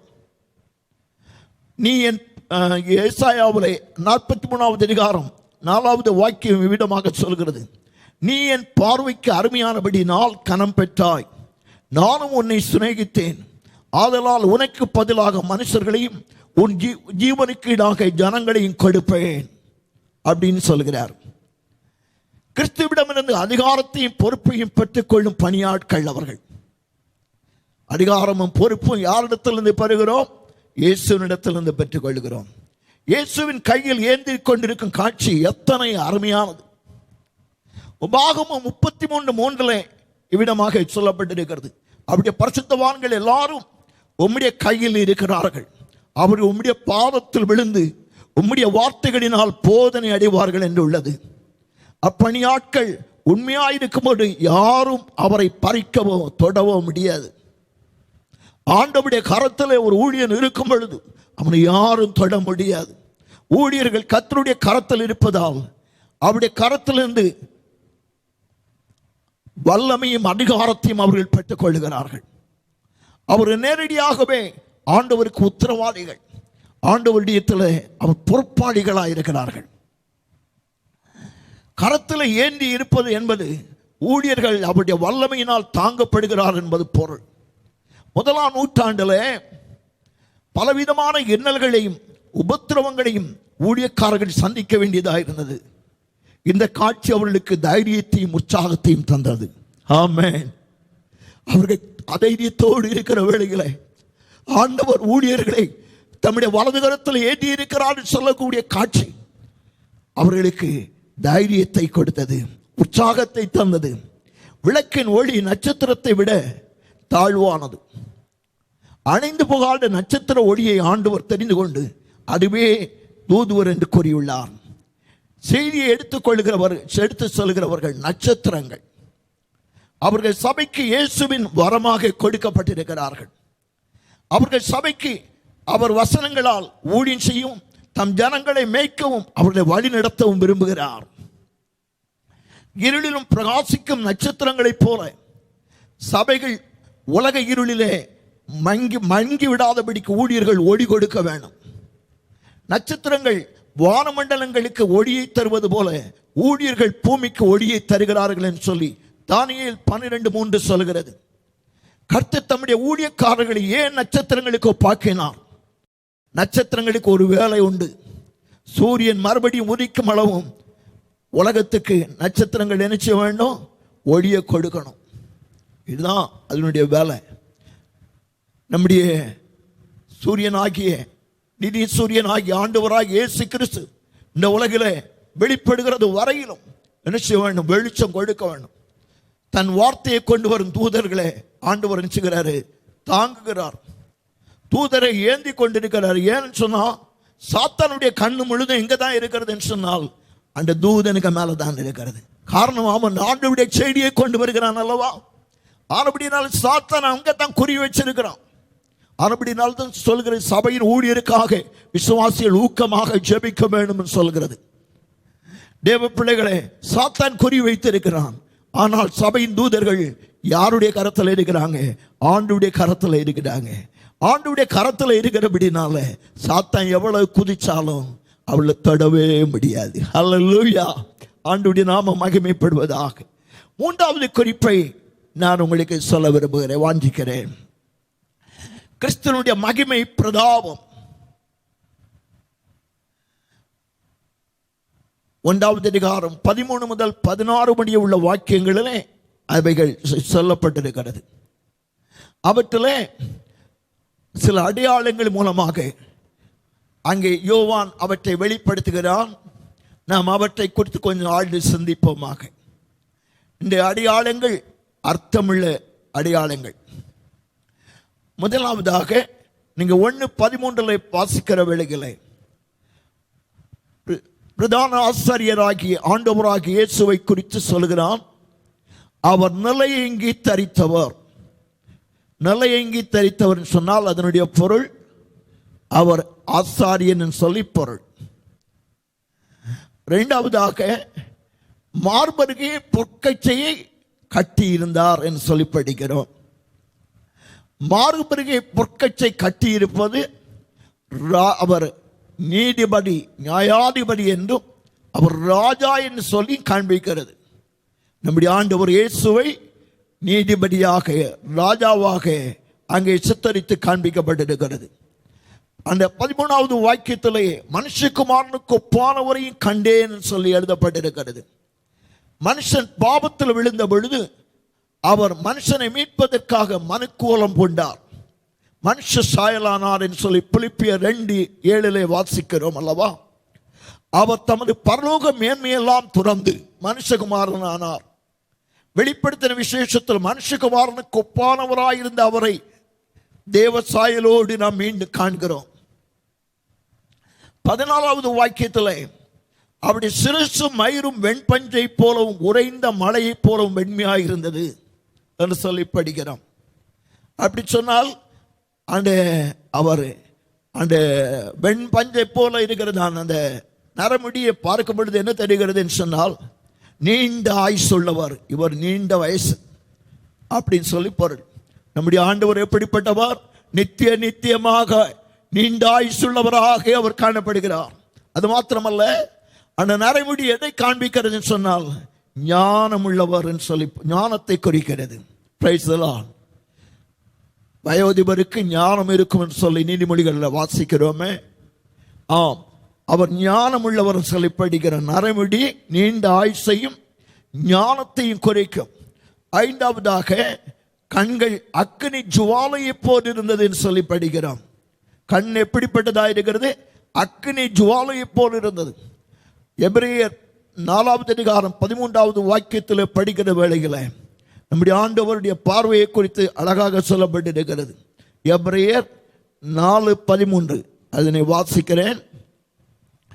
எபிரேயர் 4:13 அவருடைய பார்வைக்கு மறைவான சிருஷ்டி ஒன்றுமில்லை, சகலமும் அவருடைய கண்களுக்கு முன்பாக நிர்வாணமாயும் வெளியரங்கமாயும் இருக்கிறது, அவருக்கே நாம் கணக்கு ஒப்புவிக்க வேண்டும்.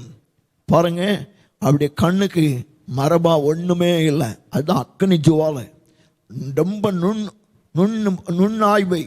நுண்ணாயும் திறனை அது வெளிப்படுத்துகிறது.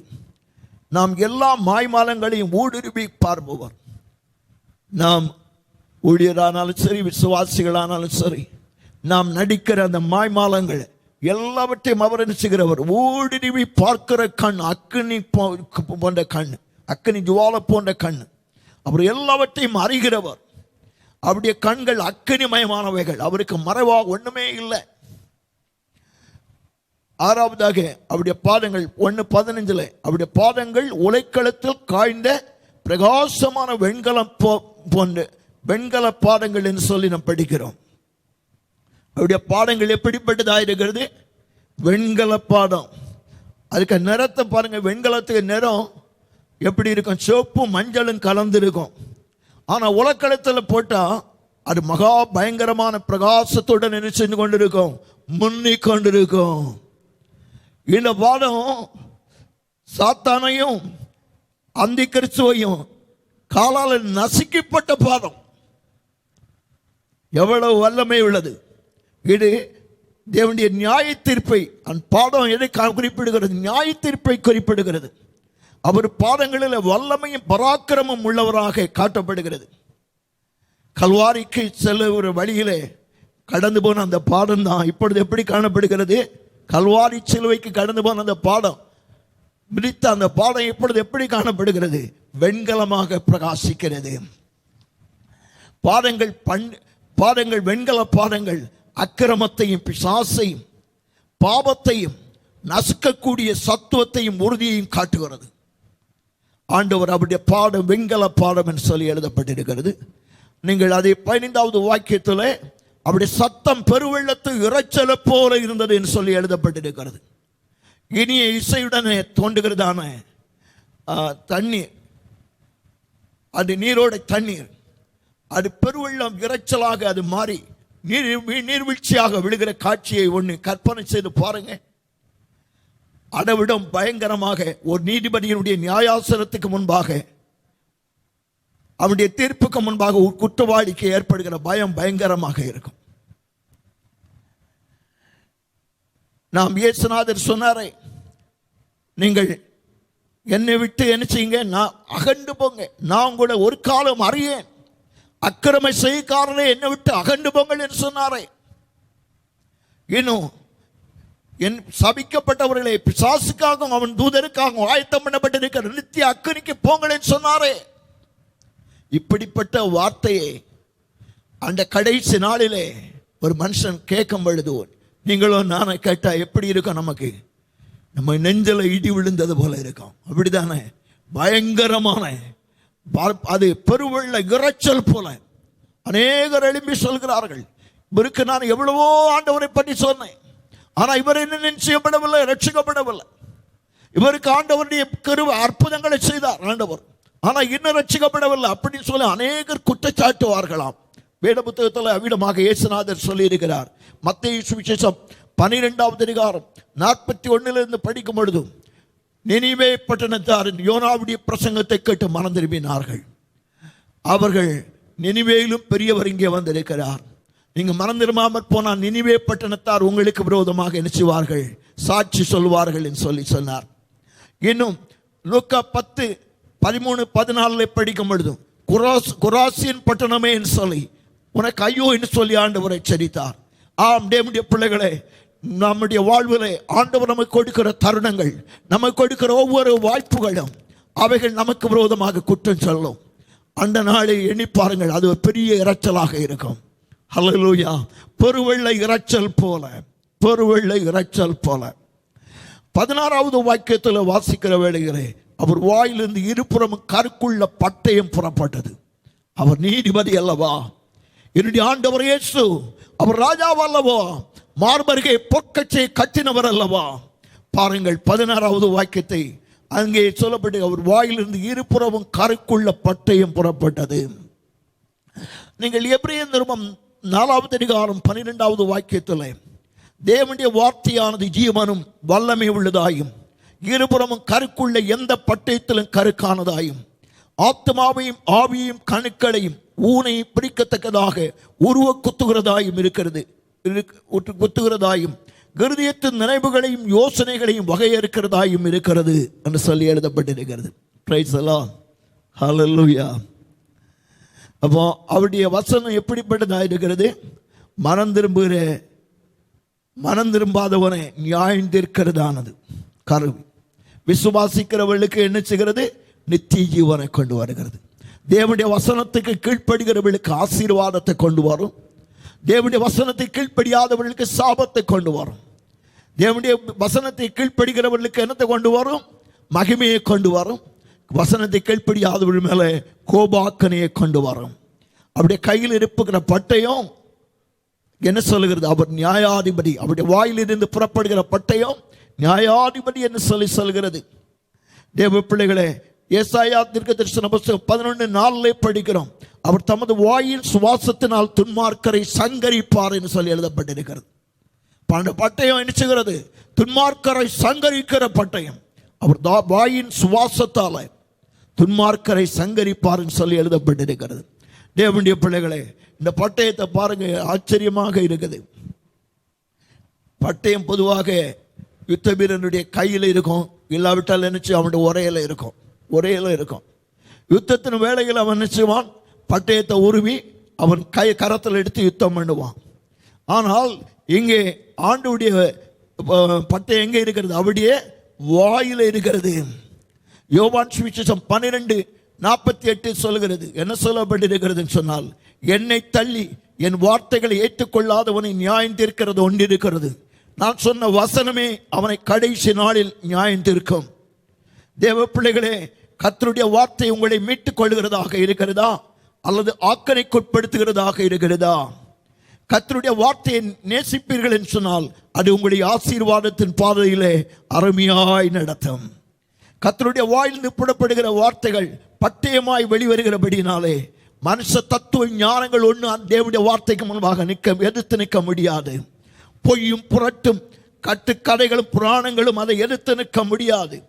கிறிஸ்துவின் பட்டயம் பாவத்தை வகையறுக்கிறது, அக்கிரமத்தை வகையறுக்கிறது, நினைவுகளையும் யோசனைகளையும் வகையறுக்கிறது. கூர்மையான பட்டயம் போல மனசாட்சியை குத்துகிறது. பட்டய கருக்கை போன்று நியாய தீர்ப்பை கொண்டு வருகிறது. பிரியமானவர்களே, ஆண்டுடைய வாயிலிருந்து புறப்படுகிற வார்த்தை பட்டயம். நீங்கள் அவருடைய முகத்தை குறித்து 9வதாக நாம் சிந்திப்போம். 9வதாக அவருடைய முகம் வல்லமையாய் பிரகாசிக்கிற சூரியனை போல் இருந்தது என்று சொல்லி நாம் 16-17 வாக்கியத்திலே படிக்கிறோம். அது கண்களை, சூரியன் வல்லமையாய் சூரியன் பிரகாசிக்கும் பொழுது என்ன செய்யும்? கண்களை என்ன செய்யும்? கூச செய்கிற ஒளி பிரகாசம். அதை போல கிறிஸ்துவின் பிரகாசம் பிரதிபலிக்கும் என்று சொல்லி எழுதப்பட்டிருக்கிறது. அது அவருடைய மகிமை, அவ்விடத்திலிருந்து புறப்படுகிற அந்த மகிமை பாவ இருளை போக்கும் வல்லமை உடையது. சூரியனை எதிர்த்து இருளால் நிற்கவே முடியாது. கிறிஸ்துவாகிய சூரியன் பிரகாசிக்கிற வேளையிலே அந்தகாரத்தினுடைய வல்லமைகள், அந்தகாரத்து பிரபுவாகிய பிசாசனுடைய வல்லமைகள், வானமண்டலங்களுக்குள் உள்ள பொல்லாத ஆவிகளின் சேனைகள் ஓடியே ஆக வேண்டும். அவைகள் எந்த கார்மேகங்களும் கிறிஸ்துவனுடைய மகிமையை மறைக்கவே முடியாது. எந்த வல்லமைகளும் அதை செய்ய முடியாது, மறைக்க முடியாது. உங்கள் மேல் நீதி சூரியனாகிய கர்த்தருடைய ஒளிப்படும்போது நீங்கள் ஆண்டவருக்காக பிரகாசிப்பீர்கள். தேவனுடைய பிள்ளைகளே, அவருடையதானே வெளிச்சம், அவருடைய மகிமை வேத புத்தகத்தில் மல்கியா தீர்க்கதரிசன புஸ்தகம் 4:2 சொல்கிறது. கர்த்தர் சொல்கிறார், என் நாமத்துக்கு பயந்திருக்கிற உங்கள் மேல் நீதியின் சூரியன் உதிக்கும், அதன் செட்டைகளின் கீழ் ஆரோக்கியம் இருக்கும். நீங்க வெளியே புறப்பட்டு போய் கொழுத்த கண்டுகளைப் போல வளருவீர்கள். விசுவாசிகள் என்ன செய்வார்கள்? தெய்வ மக்கள் வெளியே புறப்பட்டு போய் கொழுத்த கண்டுகளைப் போல வளருவார்கள். யாரு? சூரியன் தனக்கு மேல பிரகாசிக்கிறவங்க. அநேகருடைய வாழ்க்கையில சூரியனாகிய கிறிஸ்து பிரகாசிக்கிறவர்கள் ஆண்டவருக்கு மகிமையான சாட்சிகளாக பிரகாசிப்பார்கள். ஆனால் அந்த அவருடைய வெளிச்சம் பிரகாசம் இல்லாதவர்கள் முகங்கள்லாம் இருண்டு வாடி வதங்கி ஒரு பிரயோஜனம் இல்லாதவர்களாக வாழ்வை கடத்தி கொண்டிருப்பார்கள். ஆண்டவர் நீதி சூரியனாகி அவருடைய வெளிச்சம் உங்கள் மேல பிரகாசிக்கும்படியாய் அவருடைய பாதத்தில் அமர்வதை, அவருக்கு பிரியமான வழியில் நடப்பதை நீங்க தெரிந்து கொள்வீர்களாக. தேவ பிள்ளைகளை 17வது வாக்கியத்தில் படிக்கிறதான வழிகளே, அவருடைய வெளிச்சத்தை கண்ட பொழுது யோவான் நினைச்சதானாம், செத்தவனை போல அவருடைய பாதத்தில் விழுந்தேன் என்று சொல்லுகிறான். தங்களுடைய வாழ்வில் ஆண்டவரோடு நெருங்கி ஜீவிப்போருடைய அடையாளம் இதுதான். அவர்கள் நினைச்சுவாங்க, எவ்வளவு அதிகமாக ஆண்டவரை நெருங்குகிறோமோ அவ்வளவு அதிகமாய் கிறிஸ்துவை அறிந்து கொள்ளுவோம். அதாவது அதிகமாய் அவர் பாதத்தில் விழுந்து அவரை தொழுது கொள்ளுவோம். அங்கே யோவான் தன்னை கிறிஸ்துவுக்கு முன் நிறுத்தி தான் எவ்வளவோ கிறிஸ்துவை போல் அல்லாமல் இருப்பதை ஒப்பிட்டு கண்டறிந்தான். நாம் ஆண்டவருடைய வெளிச்சத்தில் வரும்பொழுது, ஐயோ நான் இன்னும் எவ்வளவு குறைவுள்ளவனாக இருக்கிறேன், நான் இன்னும் எவ்வளவு பாத்திரனாக இருக்கிறேன், இன்னும் ஆண்டவருடைய சன்னிதானத்தை நிற்க தகுதியில்லாதவனாக இருக்கிறேன் என்று சொல்லி தங்களை தாழ்த்தி ஆண்டவருடைய பாதத்தில் விழுவாங்க. ஆண்டவரே எனக்கு உதவி செய்யும் என்று சொல்லி கதறுவார்கள். நாம் இவ்விடமாக விழும்பொழுது மாத்திரமே யோவான் அனுபவித்தது போல இயேசுனுடைய தொடுதலை நம்முடைய ஜீவிதத்தில் அனுபவிக்க முடியும். அவர்களுக்குத்தான் யோவானை தொட்டு ஆண்டவர் தொட்டது போல அவர்களைத்தான் ஆண்டவருடைய தொடுதலை அனுபவிக்க முடியும். பிரியமானவர்களே, அது எவ்வளவு மகிமையான அனுபவம். இந்த அநேக விசுவாசிகள் தங்களை சுற்றியுள்ளவர்களை குறை சொல்லி கொண்டிருக்கிறாங்க, குற்றம் கூறி திரிகிறாங்க. இதற்கான விடை என்ன தெரியுமா? இவர்கள் இயேசு கிறிஸ்துவின் முகத்துக்கு முன்பாக நின்று ஜீவிக்கவில்லை. இவர்கள் இயேசு கிறிஸ்துவின் முகத்துக்கு முன்பாக நின்று ஜீவித்திருப்பார்கள் என்றால் மற்றவர்களை கண்டு குற்றம் சொல்வதற்கெல்லாம் இவர்களுக்கு நேரம் இருக்காது. மாறாக இவர்கள் தங்களை தாங்களே நியாயம் தீர்த்து தாங்கள் ஆண்டவருக்கு முன்பாக செத்த மனிதர்களைப் போல விடுவார்கள். அவர் தனது வலது கரத்தினால் அவர்களை தொட்டு அவருடைய வாழ்விலே வல்லமையை பெற்றிட அவர் செய்வார். அன்பானவர்களே, ஆண்டவருடைய தொடுதல் எவ்வளவு ஆச்சரியமானது. 18வது வாக்கியத்தில் படிக்கிறதான வேளையிலே ஆண்டவர் என்ன சொல்லுகிறார்? வெளிப்படுத்தல் 1:18வது வாக்கியம், நான் மரித்தேன், ஆனாலும் இதோ சதா காலங்களும் உயிரோடு இருக்கிறேன். ஆமேன். நான் மரணத்திற்கும் பாதாளத்திற்கும் உரிய திறவுகோல்களை உடையவனாயிருக்கிறேன். மரணத்திற்கும் பாதாளத்திற்கும் உரிய திறவுகோலை உடையவனாயிருக்கிறேன். யோவான் நினைத்தான், என்ன நினைச்சான்? பத்மத்தீவில் என் வாழ்க்கை முடிஞ்சு போவோம், இதோடு நான் செத்து போவேன், இனி எந்த பிரயோஜனம் இல்லை, நான் இந்த இடத்துல என் வாழ்வில் ஒன்றும் இல்லை, என்னுடைய ஜீவிதம் எவ்வளவு என்றைக்கு அவசானிக்குமோ என்று சொல்லி எண்ணிக்கொண்டிருக்கிறான். ஆண்டவர் சொல்லுகிறார், மரணத்திற்கும் யோவானே, உன்னை பத்மத்தீவில் நாடு கடத்தி விட்டார்கள், ஆனாலும் நீ பயப்படாதே, நானே திறவுகோல்களை வைத்திருக்கிறேன், நீ நிறைவேற்றி முடிக்க வேண்டிய ஊழியங்கள் இன்னமும் உள்ளன. நாம் நம்முடைய ஊழியத்தை ஜெயமாய் முடித்திட வேண்டும் சொன்னால் நாம் திரும்ப திரும்ப ஆண்டவருடைய சமூகத்தில் பாதத்தில் விழணும், அவ்விடத்தில் நெருங்கி வரணும், அவருடைய கிருபைகளை இன்னும் அதிகமாய் பெற வேணும். தேவ பிள்ளைகளே, ஆண்டவர் செய்ய நினைத்த காரியங்களை தடை பண்ண எதுவுமே முடியாது. ஆண்டவர் நம்முடைய வாழ்க்கையினுடைய அந்தியமெல்லாம் அவருடைய கரத்தில் இருக்கிறது, நம்முடைய முடிவெல்லாம் அவருடைய கரத்தில் இருக்கிறது. அவர் திறவுகோல்களை மரணத்திற்கும் பாதாளத்துக்கும் உரிய திறவுகோல்களை உடையவராக இருக்கிறார். மரணத்தின் மீதும் பாதாளத்தின் மீதும் அவர் அதிகாரமுடையவராக இருக்கிறார் சொல்லி எழுதப்பட்டிருக்கிறது. விசுவாசி ஒருபோதும் மரணத்திற்கு பயப்பட வேண்டிய அவசியம் இல்லை. அவர்கள் பாதாளத்தில் வதைக்கப்படுவதில்லை. அன்னைக்கு முதல் நூற்றாண்டிலே ஆசியாவில், சின்ன ஆசியாவில் உள்ள சபைகளில் உள்ள விசுவாசிகள் எல்லாரும் பயப்படுகிறார்கள். ஐயோ, நான் மரித்து பாதாளத்தில் போய்விடுவேன் என்று சொல்ல பயப்படுகிறார்கள். யோவான் மூலமாய் ஆண்டவர் சொல்கிறார், அதனுடைய சாவி எல்லாம் என் கரத்தில் தான் இருக்குது, நீங்க பயப்பட வேண்டாம், நீங்க பாதாளத்துக்கு போவதில்லை. மட்டும் இல்லை, அவர்கள் ஆண்டவரோடு கூட இருப்பார்கள் என்று சொல்லி சொல்கிறார். யோவான் 17வது அதிகாரம் 24வது வாக்கியத்தில் படிக்கும் பொழுது இயேசு சொல்கிறார், நான் எங்கே இருக்கிறேனோ அங்கே அவர்களும் என்னுடனே கூட இருக்க விரும்புகிறேன் என்று சொல்லி சொல்கிறார். அன்பானவர்களே, நாம் மரித்தால் ஆண்டவரோடு கூட இயேசுவோடு தான் இருப்போம், வேற எங்கே இருக்க மாட்டோம். என்ன இல்லாமல் கதைகளெல்லாம் சொல்லுகிறாங்க நாட்டில், நீங்கள் அவைகளை ஒன்றையும் நம்ப வேண்டாம். இயேசுநாதர் அழகாக சொல்கிறார், யோவான் 17:24, நான் எங்கே இருக்கிறேனோ அங்கே அவர்களும் என்னுடனே கூட இருக்க விரும்புகிறேன். ஆண்டவர் இயேசுவோடு கூட நாம் இருப்போம். ஹல்லேலூயா. ஆனபடினாலே நீங்க மரணத்தை குறித்து நீங்க பயப்பட வேண்டாம். மனிதர் பயமுறுத்தும் போது பயப்படவோ அதை ஒரு காரியமாக எடுத்துக்கொள்ளவோ அவசியம் இல்லை. அவர் சொல்லும் பொழுது சொல்கிறார், நம் மரணத்திற்கும் பாதாளத்துக்கும் உரிய திறவுகோலை உடையவராய் இருக்கிறேன் சொல்லி சொல்கிறார். Price the Lord. இன்னும் நாம் தொடர்ந்து படிக்கிற வேளையில அங்கே என்ன சொல்லப்பட்டிருக்கிறதுன்னு சொன்னால், நீங்கள் இந்த 10 குறிப்புகளை நான் உங்கள் மத்தியிலே சொன்னேன். இந்த 10 குறிப்புகளை நீங்கள் மறந்து விட வேண்டாம். இவைகள் உயிர்த்தெழுந்த இயேசுனுடைய மகிமை பிரதாபத்தை குறித்து அழகாக சொல்லப்பட்டிருக்கிறது. நான் 4வது குறிப்பை சொல்லி என்னுடைய வார்த்தைகளை முடிக்க விரும்புகிறேன். 4வது குறிப்பு, சபைகளை மதிப்பிடுகிறவரான கிறிஸ்து. அவர் சபை நடுவிலே அவர் இருக்கிறார், சபை நடுவிலே உலாவுகிறார். எவ்வளவு மகிமை உள்ள தேவன் என்பதை நான் ஒரு 10 குறிப்புகளை நான் உங்களுக்கு சுட்டி காட்டினேன். இவ்வளவு மகிமை உள்ளவராக சபை நடுவிலே காணப்படுகிற அவர் சபைகளை மதிப்பிடுகிறவராய், அல்லாவிட்ட சபைகளை நியாயம் தீர்க்கிறவராக இருக்கிறார் என்று சொல்லி வேதவசனம் சொல்கிறது. நீங்கள் 1வது அதிகாரம் 13வது வாக்கியத்தில் அவர் குத்துவிளக்கின் மத்தியில நிலையங்கி தரித்து மார்பருகே பொற்கட்சியை கட்டியிருந்த மனுஷகுமாரனுக்கு ஒப்பானவரையும் கண்டேன். அப்படி மார்பை சுற்றிலும் இருந்த கச்சை அவர் செலுத்தும் நீதியான தீர்ப்பை அது காண்பிக்கிறது. அவற்றில் அவர் உண்மையுள்ளவர் என்று சொல்லி சொல்லுகிறது. அந்த அடையாளம் தான் அது. நீங்கள் ஏசாயா 11:5 படிக்கும் பொழுது அவர் நீதியுள்ளவர் என்பதை குறித்து நாம் அங்கே பார்க்க முடியும். ஏசாயா 7 சபைகளையும் விடுபவரான நீதிபதியாக ஆண்டவர் இயேசு காணப்படுகிறார். அவர் இந்த 7 சபைகள் மத்தியிலே அவர் சும்மா இருக்கவில்லை, சபைகளை மதிப்பிடுகிறவராய், அவர் நீதிபதியாய் நீதி செய்கிறவராய் காணப்படுகிறார். அவர்களின் மத்தியில் மிகுந்த கஷ்டமும் உபத்திரவம் நிறைந்த காலங்களில் அவர்களை உற்சாகப்படுத்த ஆண்டவர் விரும்பினார். இருந்த போதிலும் அவர்களை திருத்த வேண்டிய காரியங்களில் அவர்களை திருத்துவது அவசியம் என்று ஆண்டவர் கண்டார். ஆகவே அவர்களை கண்டித்து உணர்த்தும் வசனங்களும் உற்சாகப்படுத்தும் வசனங்களும் தொடர்கிறது.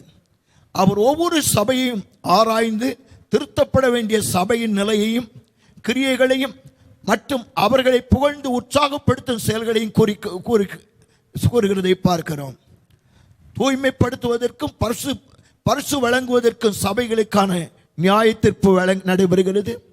உலகத்திற்கோ தண்டனையை கொடுக்கும்படியான நியாய தீர்ப்பு நடக்கிறது. சபைக்கு ஆண்டவர் கொடுக்கிறதான நியாய தீர்ப்பு என்ன? ஆண்டவர் என்ன மதிப்பிடுகிறார்? உங்களுடைய வாழ்க்கையில் என்ன குறை இருக்கிறது, அந்த குறைகளை சரிப்படுத்த வேணும், உங்களை தூய்மைப்படுத்த வேணும். அதுதான் வெளிப்படுத்தல் கடைசியிலே படிக்கிறோமே, பரிசுத்தமுள்ளவர் இன்னும் பரிசுத்தமாகட்டும், இன்னும் தூய்மைப்படட்டும். நாம் ஏதோ செய்த காரியங்களில் நாம் திருப்திப்பட்டு சந்தோஷப்பட்டு இருந்து விட வேண்டாம். நம்முடைய தூய்மை பணிகள் தொடரட்டும். ஆண்டவர் சபையை தூய்மைப்படுத்துவதற்கும் பரிசுகள் வழங்குவதற்கும் சபைக்கு நியாய தீர்ப்பு நடைபெறுகிறது. இந்த நாட்கள் அதுதான் பேதுரு எழுதும் பொழுது சொன்னார். என்ன சொன்னார்? தேவனுடைய சபையில் முதலாவது என்ன செய்கிறது? நியாய தீர்ப்பு தொடங்குகிறது. சபையில் தான் நியாய தீர்ப்பு. ஆண்டவர் சபையை சீர்படுத்துகிறார். அவர் உலகத்துக்கு ஆண்டவர் கொடுக்கிற நியாய தீர்ப்பு எப்படிப்பட்டது? பெரிய கோபாக்கனை. Price the Lord. அதுதான் அழகாக வேத புத்தகத்தில் நான் வாசிக்கிறோம். நான் அதனை பின்னாடி நான் சொல்கிறேன். ஒவ்வொருவரும்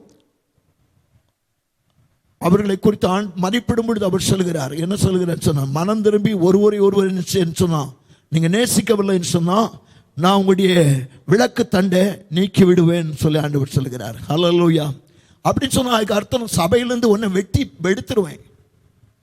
ஒரு விசுவாசி சகோதர அன்பு இல்லைன்னு சொன்னா அவன் அதிகம் அந்த சபையில் நிற்க மாட்டான். அவன் சபையை விட்டு வெட்டப்பட்டு போயிடுவான். அவர்கள் ஒருவர் அன்பு கூறுவதை விட்டு விட்டனர். அன்புடனே கிரிய நடப்பிப்பதும் ஒருவர் மதித்து நடப்பதும் சபைகளை காணப்படணும்.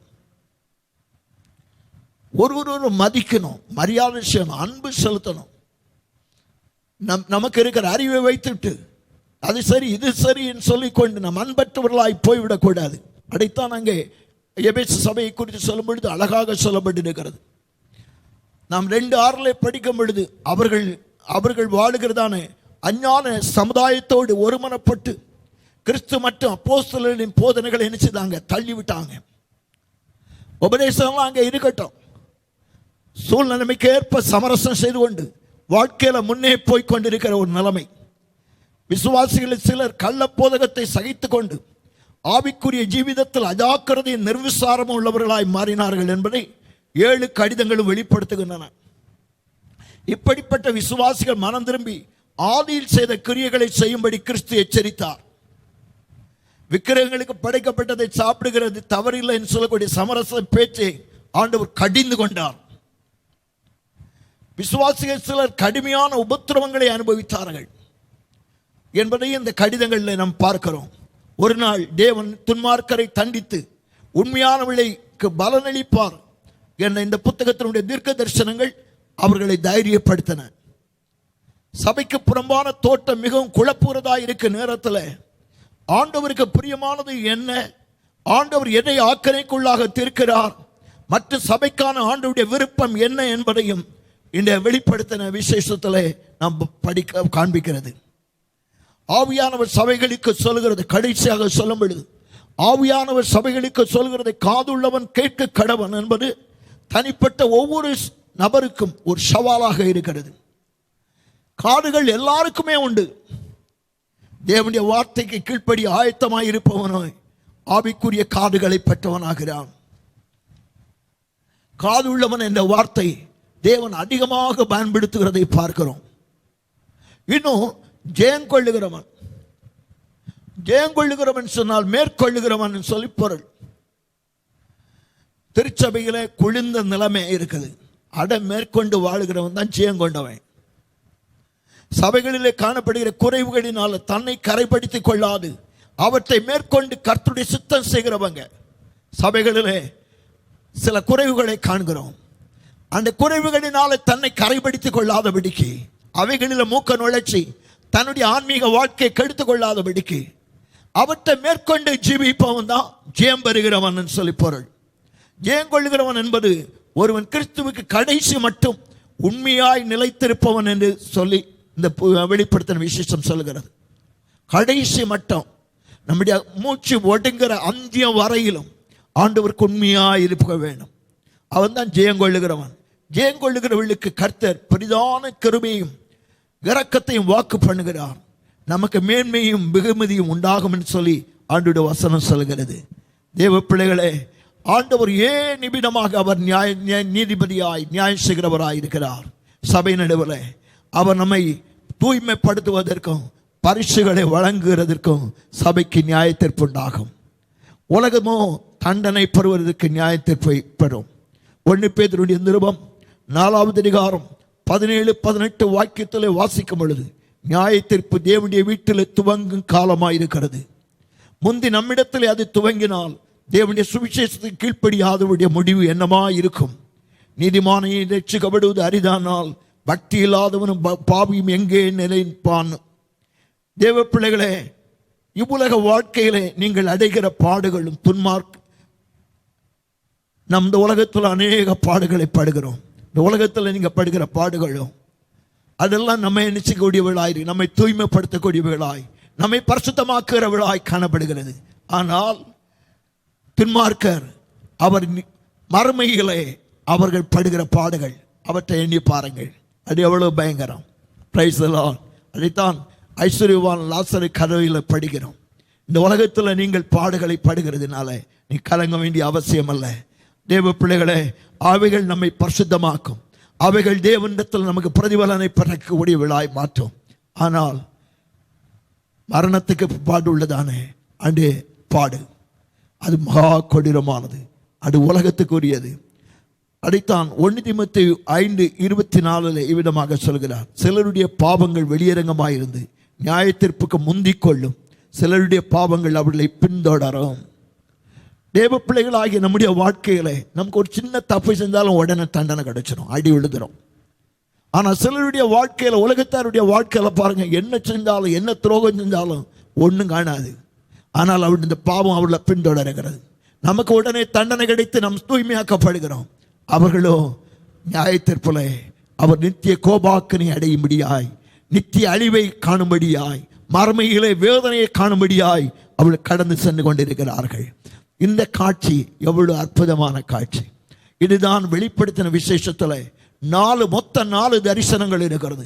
அதில் முதல் தரிசனம் யோவான் கண்டது. சபையின் நடுவிலே இயேசுவை பார்க்கிறான். அவர் எப்படிப்பட்டவராயிருக்கிறார்?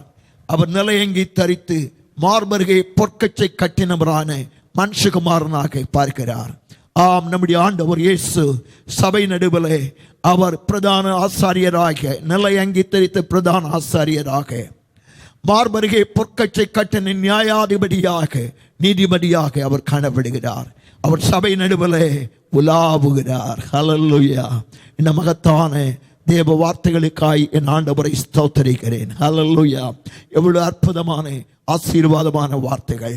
இந்த வேத பகுதிகளை நாம் 4 காரியங்களை சந்தித்தோம். 1, முதலாவதாக குத்துவிளக்கின் ரகசியம். 2வதாக நட்சத்திரத்தின் ரகசியம். 3வதாக மகிமையடைந்த இயேசுனுடைய மகிமை பிரதாபம்.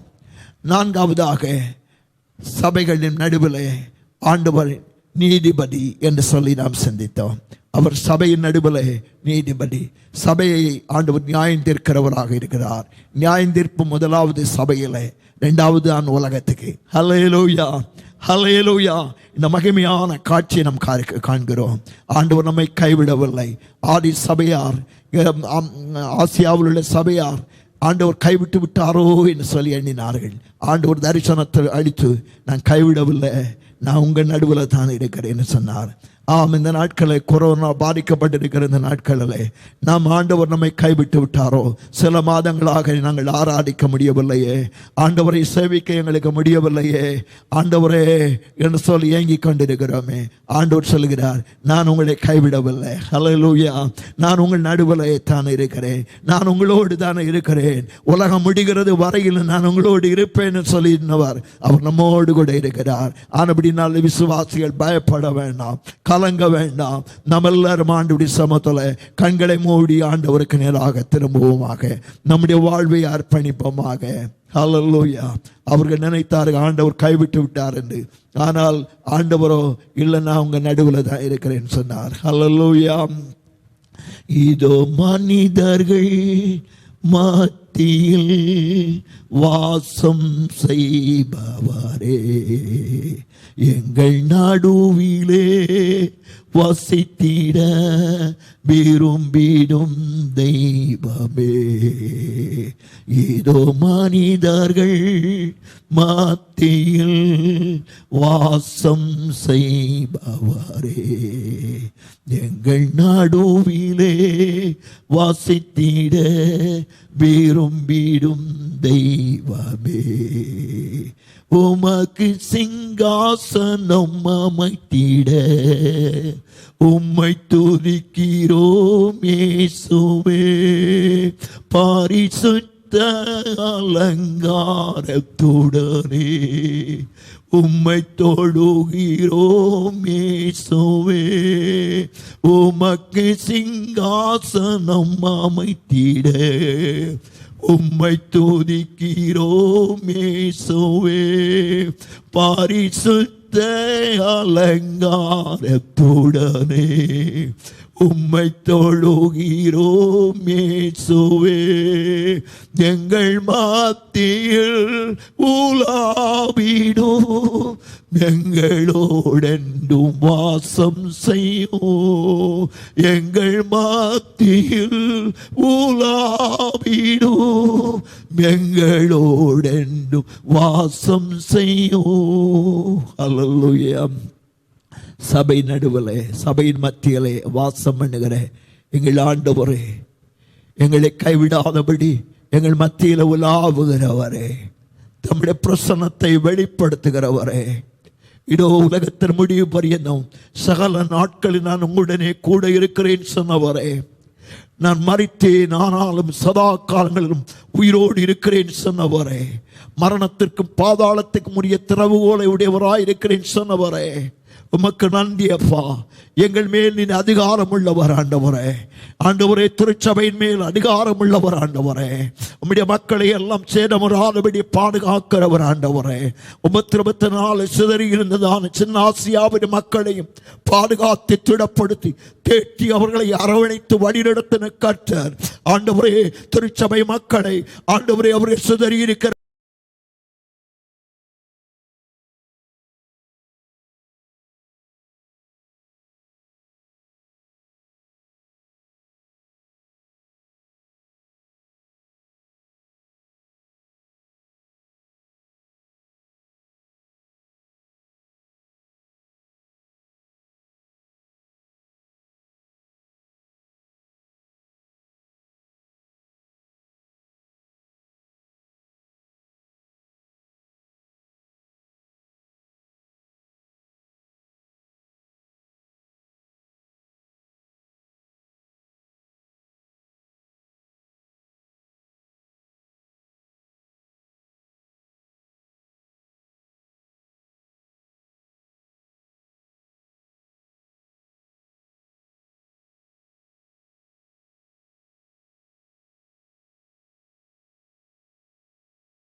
அருகில் நான் நடந்த வேளை மீட்கும் உம் கரங்கள் நான் கண்டேன். வாடி நின்ற வேளை மடிந்திடாது என்னை தாங்கும் உம் கரங்கள் நான் கண்டேன். எந்தன் மாறாவின் வாழ்வை மதுரமாய் மாற்றும் அன்பின் நல்ல கர்த்தரே. எந்தன் மாறாவின் வாழ்வை மதுரமாய் மாற்றும் அன்பின் நல்ல கர்த்தரே. ஆயிரம் ஆயிரம் நன்மைகள் அனுதினம் என்னை சூழ்ந்திட கிருபையும் இரக்கமும் அன்பும் கொண்டீரே.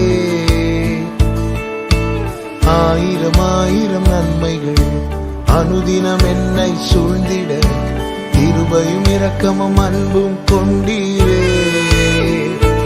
நல்ல எபினேசராய் என்னை நடத்தி வந்தீரே.